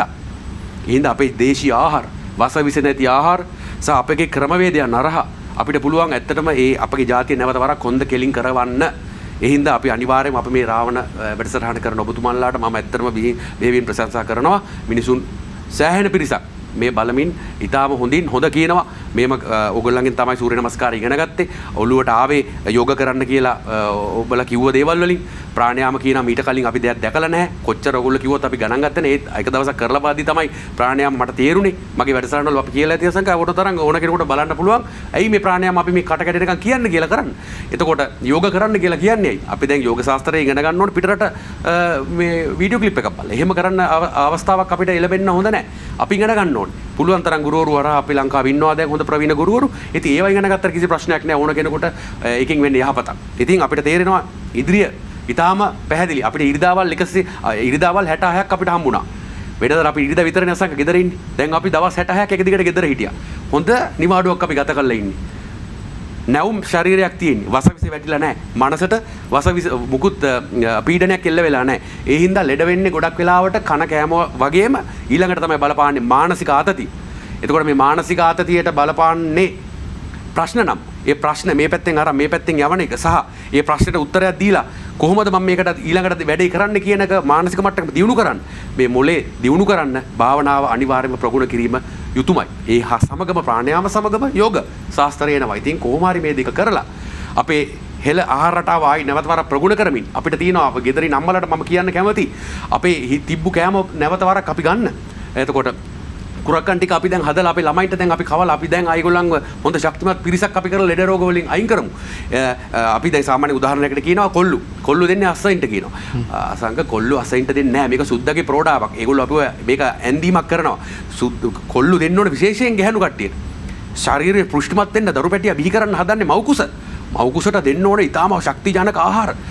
පොලොස් කොස් ඇට කොස් ගහේ තියෙන සීලුම කොටස් අපි කනවනේ. ගන්ධකම සර් කිව්වා කොහොල්ලා වුණත් හදලා මේක හදන ක්‍රමවේදයක් තියෙනවලු. මමත් ඒක දන්නේ එදායින් පස්සේ. ඒ තරම් තියෙනවා. ඊට පස්සේ පොල් ගහේ තියෙන දේවල්. පොල් වලින් ගන්න පුළුවන් දේවල්, කෙසෙල් ගසෙන් ගන්න පුළුවන් දේවල්. ඔය අපේ තියෙන ආහාර රටාවල් ඒ වලින් දැන් ඉතුරු වෙලා තියෙනවා ඒවා. ඉතින් අපි ඒවා තමයි අපි ගන්න ඕනේ. එතකොට ඒ කොල්ලු වලින් හදලා ගන්න ආහාර, කිතුල් පිටි වලින් හදලා ගන්න ආහාර, කුරක්කම් පිටි වලින් හදලා ගන්න ආහාර සහ කුරක්කම් තලපය අඩුම තරමේ සතියට පාරක්වත් කන්න. සාමාන්‍යයෙන් කෙනෙක් කන්නේ මුළු දවසටම පරිප්පුයි, බතුයි සම්බෝලයි. ඔය තුන උදේටත් කනවා, දවල්ටත් කනවා, රැයටත් කනවා. මුළු සතියෙම කනවා. හම්බෙන පරිමාව හරිම අඩුයි. එතකොට ඒගොල්ලන්ට හම්බෙන khනිජ ලවණ, විටමීන හරි අඩුයි. අපේ රටේ ඕන තරම් කෑම තියෙනවා. අද අපි රටේ අද උදේ පරිප්පු කෑවනම් අපි ඊළඟ සතියේ තමයි යායි පරිප්පු කන්නේ. එහෙම තමයි අපේ රට තියෙන්න ඕනේ. දැන් අපිට මුං ඇට තියෙනවා, කෝපි තියෙනවා. හැමදේම මේක මේ මාරු කර කර හදන්න ඕනේ. හැමදේම පරිප්පු නෙවෙයි. ආහාරයට ගන්න පුළුවන් එළවලු ಜಾති ගොඩාක් තියෙනවා. මාරු කරන්න හැමතිස්සෙම. වෙනස් කරන්න. ඇට වෙනස් කරන්න, ගෙඩි වෙනස් කරන්න, මල් හැමදේම අපිට පොතු ඒ ගොඩක් දේවල් දියේ යටින් තියෙන ආහාර තියෙනවා. දිය උඩින් වැවෙන ආහාර තියෙනවා. පොළව උඩින් වැවෙන ආහාර, පොළව යටින් වැවෙන ආහාර ඒ ඔක්කොම වෙනස් කර කර. ඒ අම්මා තමයි මේක හරියට ගන්න ඕනේ වෙළඳපළට ගිහිල්ලා. ඉතින් ඒ රාජකාරිය රසට පිසිනකොට ලුණු ප්‍රමාණය ඊටාම අඩුවෙන්, මිරිස් ප්‍රමාණය, රතු මිරිස් ප්‍රමාණය ඊට අඩුවෙන් සහ සීනි ප්‍රමාණය ඊට අඩුවෙන් ගැනීම අනිවාර්යයෙන්ම අම්මා කළ යුතුමයි. ඉතින් අම්මට ඒක මහා ලොකු රාජකාරියක් හැටියට පත් වෙනවා. බත් උනත් එකම විදිහට උයන්න එපා. ඒක කහ බත කරලා උයන්න. එතකොට ඊළඟ එක තමයි තව දුන් තෙල් බත් කරලා කරන්න. ඒ වගේ ගත්තම මේ බතත් තියෙනවා වෙනස් කර කර උයන ක්‍රමවේදයක්. ඒකට දාන්න ඕනේ එනසාල් කරාබුනේටි දාන්න ක්‍රම ඒවත් තියෙනවා. ඒවත් ඉගෙනගෙන තරුණ පරම්පරාවේ කට්ටිය දැන් මේවා කරන්නේ නැහැ. ඉතින් ඒවා ඉගෙනගෙන අනිවාර්යයෙන්ම ඉස්සරහට කරන්න වෙනවා. එහෙම නැත්නම් පැකට් එක කඩලා අරගෙන රත් කරලා අරගෙන කන්න බත් ටිකක් තමයි ඉදිරියට එන්නේ. දැන් අපිට මේ කොරෝනා වෛරස් එක කරා අපිට අලුත් ඉදිරියක් දුන්නා. අලුත් ලෝකයක් දුන්නා. ඊටාම කළුවර ඉදිරියක් තියෙන්නේ. හරියට ගියේ නැත්නම් අකුසල කර්මයන් කරන කෙනෙක් ඉන්නවා නම් අනිවාර්යයෙන්ම මේ අවුරුද්දේදී ඒගොල්ලන්ට අනිවාර්යයෙන්ම මේක පළ දෙනවා. ඒ හින්දා මම කියනවා යම් කිසි කෙනෙක් නරක වැඩක් කරනවා නම් අකුසල කර්මයක් කරනවා නම් අකුසල් කරනවා නම් අනිවාර්යයෙන්ම හොඳ මාර්ගයට එන්න වෙන අවුරුද්දක් හොඳින් හෝ නරකින්. මොකද මේ අවුරුද්ද ඊටාම නරක අවුරුද්දක් නරක කට්ටියට. ඒ හින්දා අධ්‍යාත්මික පිරුණු කිසි කෙනෙකුට මේකෙන් මේ හානියක් වෙන්නේ නැහැ මේ අවුරුද්ද කියමින්.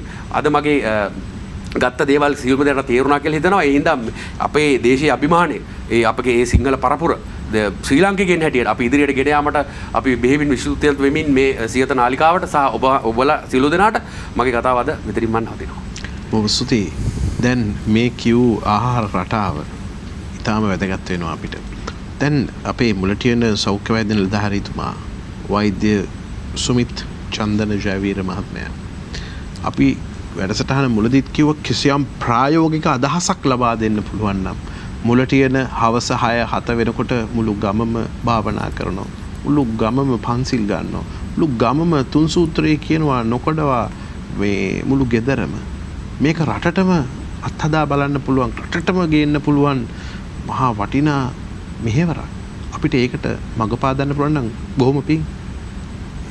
ඔය ඇත්තටම ඒ ගැනත් මම කතා කරන්නම්. තව පොඩි දෙයක් මම ඉදිරිපත් කරන. ඇත්තටම අපිට මේ දැනුම සියල්ලම දෙන්නේ අපේ අධ්‍යාත්මිකව ශක්තිමත් වෙච්ච භාවනා කරන අපේ ප්‍රියන්තා සේනානායක මැතිණියගේ ශක්තිය අපිට ලැබෙන්නේ.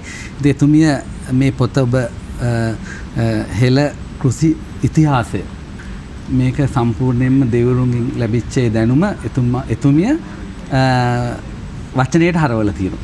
මේකේ තියෙන දේ කියවට මටත් තාම තේරෙන්නේ නැහැ. මේකේ භෞතික විද්‍යාව, රසායන විද්‍යාව, ජෛව රසායනික විද්‍යාව සියල්ල සඳහන් වෙනවා මේ දෙවිවරුන්ගෙන් ලැබිච්ච ඒ තාක්ෂණයේ ශක්තිය.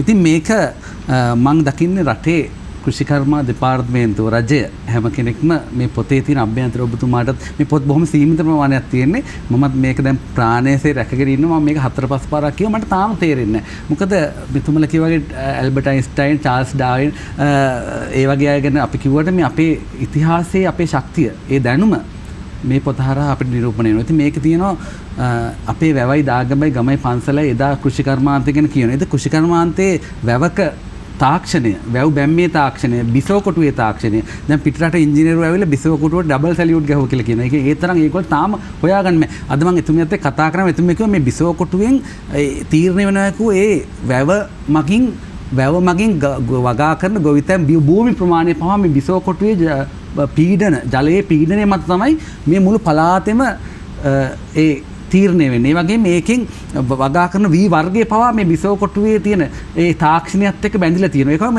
ලැබෙන අස්සෙන්න මේ බිසව කොටුවේ තමයි ඒක පාලනය වෙන්නේ. ඒ කියන්නේ මේ ඊටාම සියුම් මේක මනුස්සයන්ට ගෝචර දැනුමක් නෙවෙයි. ඒ තරම සංකීර්ණ සියුම් තාක්ෂණයක් මේ බිසව කොටුවේ තියෙනවා. ඒකනේ කිව්වේ මේවා යක්කු කරපු වැඩ කියලා. මිනිස්සුන්ට කරන්න බෑ. ඇත්ත වශයෙන්ම ඉතින් මම මේ පොත කියව ඔබතුමා පස්සෙලා පුළුවන් නම් කියවන්න. මේකේ තියෙන දැනුම ගත්තම ශ්‍රී ලංකාව අපේ මිනිස්සු මොනවද අපි අද වගා කරන. ඒ කියන්නේ වැවකට යත්තාවේ තියෙන ශාකවල ඒ මූල මණ්ඩල ආශ්‍රයව ඉන්න ශුද්ධ ජීවීන් සහ පරිසරයේ ඉන්න ශුද්ධ ජීවීන් වැවට එකතු වෙනවා. ඒ වැවට එකතු වුණාට පස්සේ ඒ වැවේ පෝෂිත ජලයක් හැදෙනවා. ඒ පෝෂිත ජලයට ඒ වැවට ආශ්‍රිතව තියෙන දාගැබයි වැවයි එකට තිබුණේ. ඒ දාගැබට ඒ සම්මදෘෂ්ටික දෙවිවරුන්ගේ ශක්තිය දේවතා කොටුව හරහා උන්වහන්සේලාගේ ශක්තිය මේ දාගැබේ තියෙන ධාතුන් වහන්සේලාට සම්බන්ධ වෙනවා. ඒ ශක්තිය තමයි ජලයට සම්බන්ධ වෙන්නේ. ඒ ජලය පෝෂිත ජලයක්. දෙවිවරුන්ගේ ශක්තිය සම්මදෘෂ්ටි දෙවිවරුන්ගේ ශක්තිය සම්බන්ධ ජලය තමයි ගමට බෙදා හරින්නේ. ඒ හරහා කුඹුරු වලට එන්නේ. කුඹුරු වලට එන්නේ. ඒ හරහා තමයි කෙත වගා වෙන්නේ. ඒ කෙතේ සහල් ඇටය අපි දානීය වශයෙන් සාමින්දහසලාට දෙන්නේ ඒ තේජෝ ධාතු අඩු.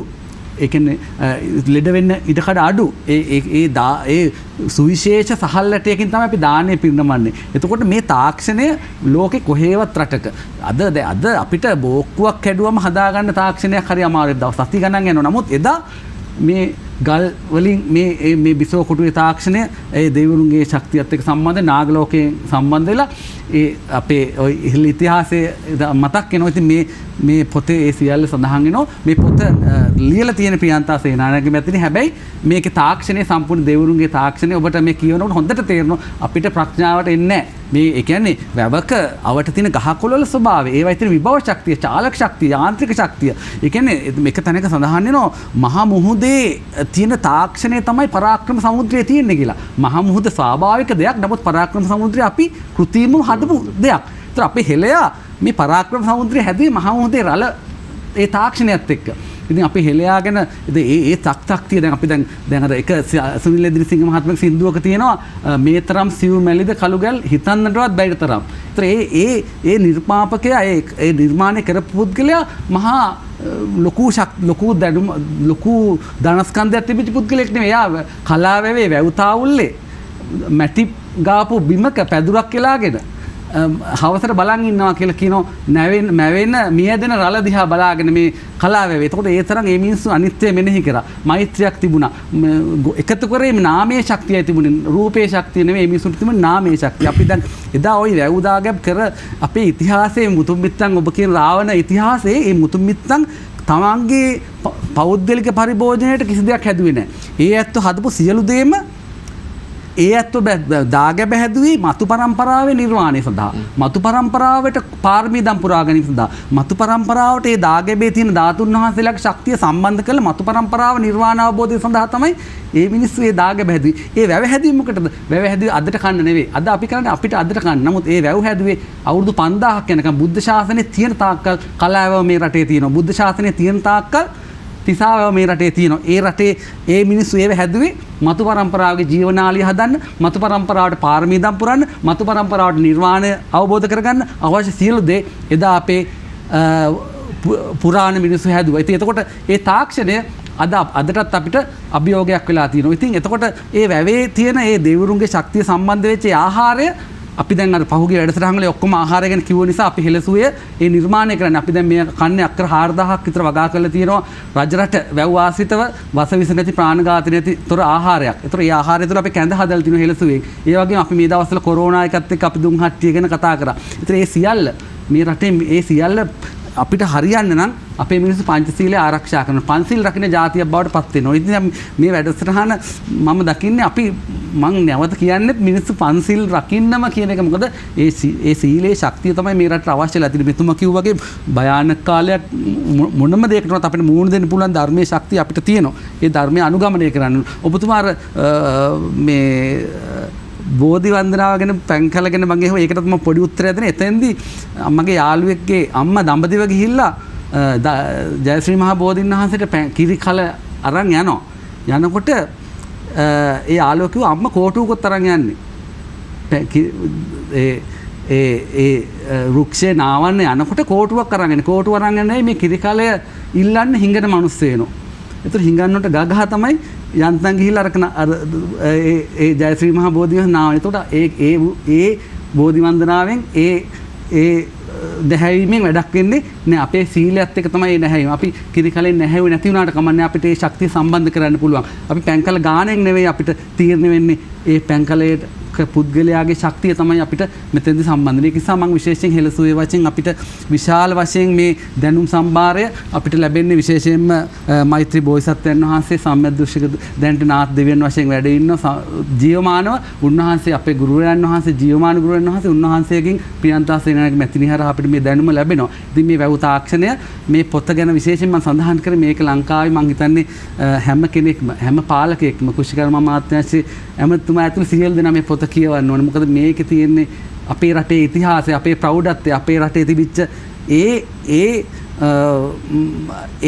එදා කාලේ මිනිස්සු කොහොමද අපේ රටේ තාක්ෂණය ගත්තේ මේ දෙවිවරුන්ගේ නාගලෝකයෙන් මේ තාක්ෂණ ලැබුණු කොහොමද ඒ සියල්ල ලැබුණේ පංචශීල රකින්න මිනිස්සුන්ට. අද ඒක ලැබෙන්නේ නැත්තේ ඇයි? අපිට පංචශීල රකින්න අපිට අද වැවක් කරගන්න බෑ. බැව් බැම්මක් කරොත් පුපුරනවා. කොන්ක්‍රීට් වලින් හැදුවට සති 2 මාසෙන් පුපුරනවා. එදා කලාවේ වැව් බැම්ම හදලා තියෙන කොන්ක්‍රීට් වලින් පස් වලින් හදලා තියෙනවා. පස් වල තාමත් සත්තු ඉන්නවා. ගැඩවිලත් ඉන්නවා ඒ වැව් බැම්මේ. නමුත් ඒක තාමත් අවුරුදු 2000 ගානක් ආරක්ෂා වෙලා තියෙනවා. තවත් අවුරුදු 2000 ගානක් ආරක්ෂා වෙනවා. බුද්ධ ශාසනය තියෙනකන් ආරක්ෂා වෙනවා. ඒ නිසා මම ඔබතුමා තවත් ප්‍රශ්නයක් රටට දෙන පණිවිඩ රටේ විශේෂයෙන් මම මේ අපේ සියත මාධ්‍යයෙන් ඉල්ලන්නේ අපේ රටේ ගර්භණී මාතාවන් ගැන මෙතුමත් සඳහන් කර අපිට දරුවෝ ටික මෙතුමා කිව්ව එක මම පිළිගන්නවා. ඒ වගේම මට අවශ්‍ය රටට දෙන දරුවෝ ටික හොඳ දරුවෝ ටිකක් නේ. කුඩු ගහන දරුවෙක්, ගංජා ගහන දරුවෙක්, අරක්කු බොන දරුවෙක් අපිට ඉස්කෝලේ 9 වසරේ දෙනකොට විනාශ වෙච්ච දරුවෙක් අපිට වැඩන්නේ. අපිට ඕන නිර්වාණ මාර්ගයෙන් පන්සිල් රකින්න දරුවෝ ටිකක්. දරුවෝ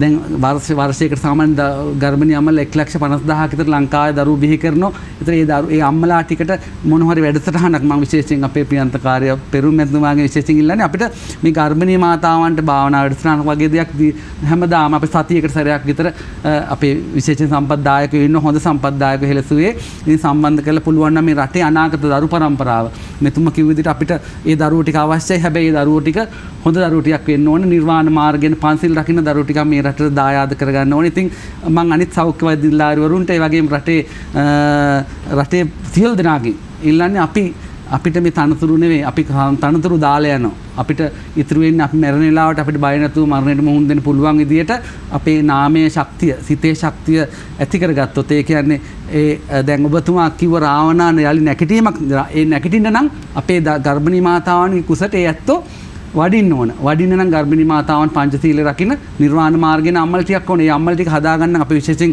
දැන් අපි අලුත් විවාහ වෙන දිවල් වලට අපි කියන්නේ සමහරලාට දරුපල ප්‍රමාද අවස්ථාවල අපි කියනවා රුවන්වැලි සෑය ගහවට කියලා අදිෂ්ඨානයක් තියන්න. විහාර මහදේවී අදිෂ්ඨානෙ තිබ්බ වගේ අදිෂ්ඨානයක් තියන්න රට ජාතිය රකින්න නිර්වාණ මාර්ගයෙන් දරුවෙක් අපිට දෙන්න.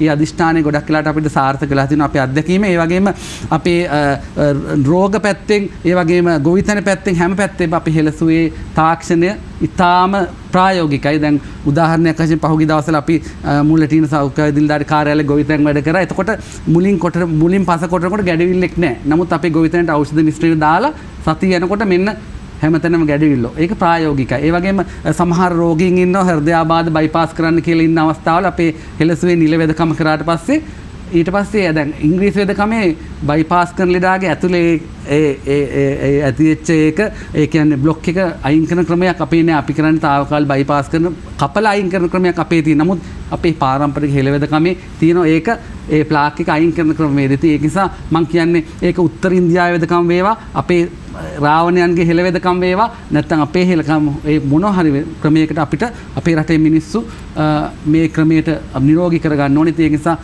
මං අවසාන වශයෙන් කියන්නේ බෞද්ධය අපි හැමෝම බෞද්ධයමු. බෞද්ධය වෙනවා නම් මම නැවත ඒක මතක් කරන්නම් අදිෂ්ඨාන බෞද්ධයක් දිහා බලාගෙන පාරමී දම් පුරන ප්‍රඥාව දියුණු කරන කෙලෙස් ප්‍රහීන කරන සිත උපේක්ෂාවේ තියාගත්ත කෙනෙක් ඉන්න ඕනේ. ඒ වගේ පුද්ගලයෝ ටිකක් මේ රටේ බිහි වුණොත් ඒ වගේ අම්මලා ටිකක් තාත්තලා ටිකක් අනාගත පරම්පරාව බිහි වුණොත් මේ ඔබතුමාලා විතරක් නෙමෙයි මේ වැඩසටහනට සම්බන්ධ වෙච්ච සියලු දෙනාට ඒක පුණ්‍යානුමෝදනා වෙනවා. ඒ වගේම මේ පුණ්‍යානුමෝදනා කරන්න ඕනේ මේ ධර්ම දාණය දීම සඳහා අපිට හෙළසුවේ සභාපතිතුමිය ඇතුළු හෙළසුවේ සියලු දෙනාමත් ඒ වගේම අපිට ඒ සම්බන්ධ වෙන ප්‍රියන්තා සෙනඟ මැතිණියට සම්බන්ධ වෙන නාථ දෙවියන් ඇතුළු ඒ වගේම විපස්සික දෙවියන් ඇතුළු සම්මත සෘෂ්ටි දෙවිවරුන්ට මේ පුණ්‍යානුමෝදනය වෙලේ යත්තන්ට ඒ පුණ්‍යානුමෝදනා කරන ගමන් අපේ රටේ සියලුම සත්ත්ව හැම කෙනාටම මේක කුසලයක් වේවා කියලා ප්‍රාර්ථනා කරමින් අපි නැවත වතාවක් සුදුසු අවස්ථාවේ හම් වේ කියලා බලාපොරොත්තු වෙනවා. ඔබ අසංග මහත්මිය ඔබටත් ගොඩාක් මේ වැඩසටහන ඉතා සාර්ථක කරන නිසා පුණ්‍යානුමෝදනා කරන සියත් සේවක මණ්ඩලයට ප්‍රියන්ත කාර්ය පිරිමැතුමාට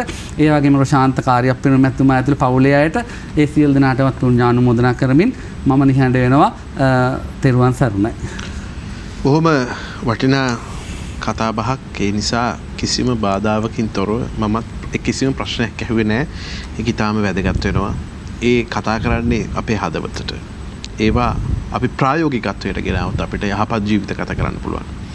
කොළඹ විශ්වවිද්‍යාලයේ දේශීය වෛද්‍ය විද්‍යායතනයේ ජ්‍යෙෂ්ඨ කතිකාචාර්යතුමිය රස වේදකම පිළිබඳව රස ශාස්ත්‍රය පිළිබඳව ලංකාවේ ඉන්න සුවිශේෂිතම ආචාර්යවරිය සජීවා හැරපද්දනිය මහත්මිය අපි අවසාන වශයෙන් ඔබතුමියගේ වටිනා අදහස් දැනගන්න කැමතියි. මොකද බොහෝ කාලයක් තිස්සේ මේ රට යහපත් මාර්ගයක ගමන් කළ යුතුයි.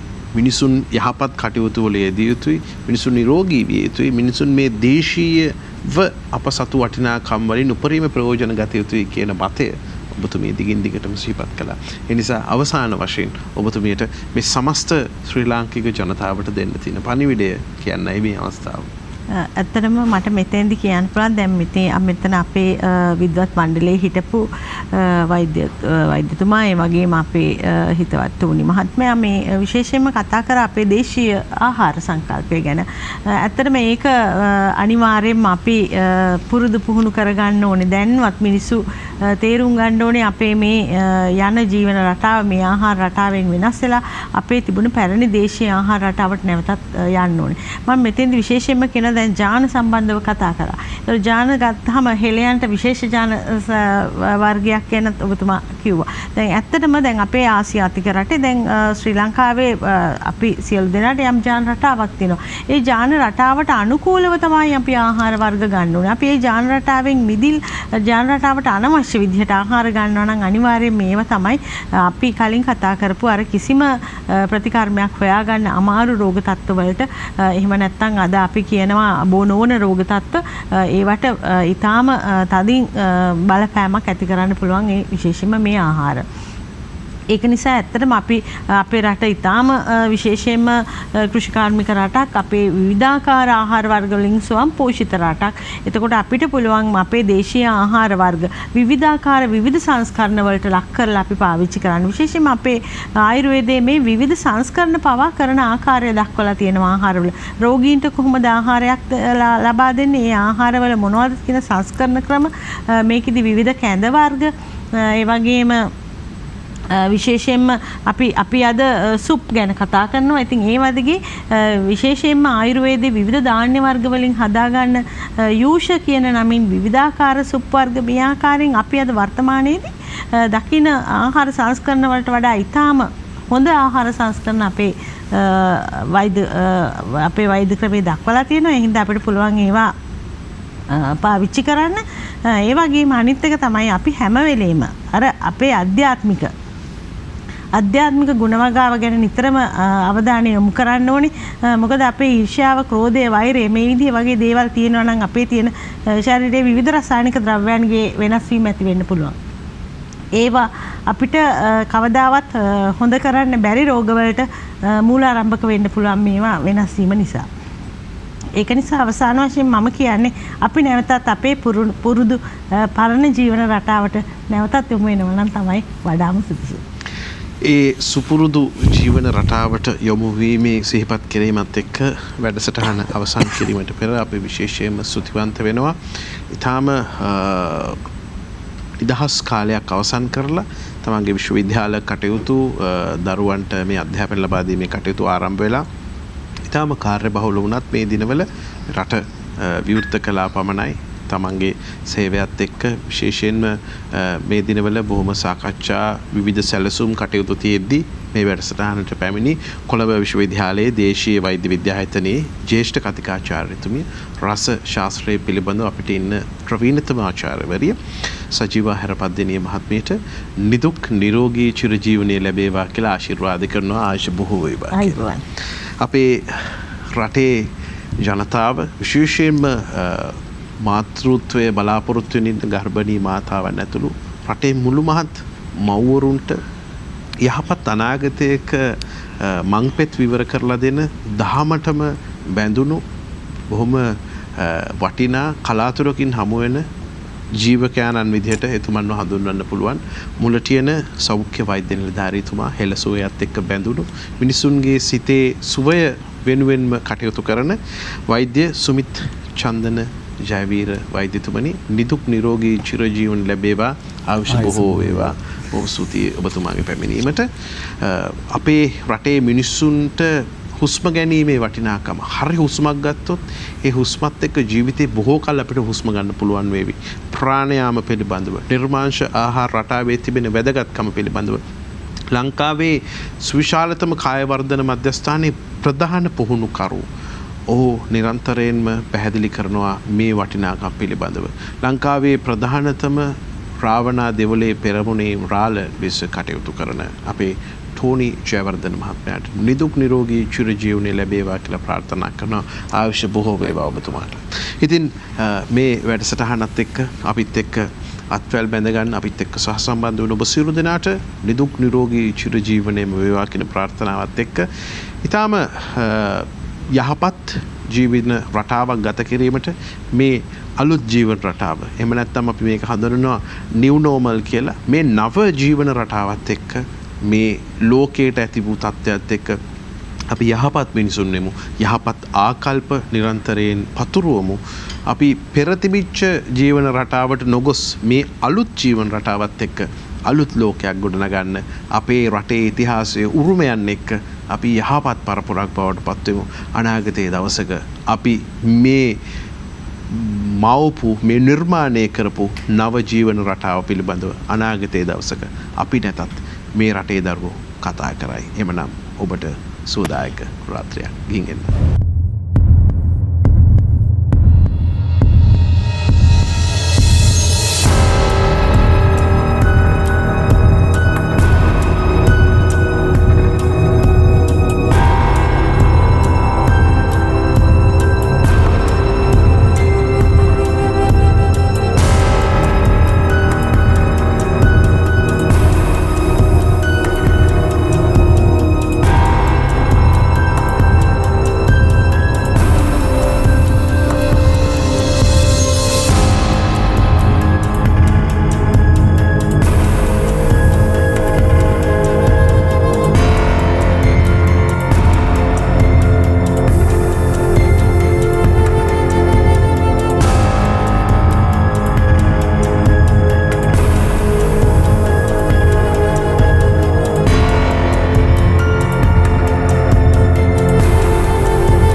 Siete TV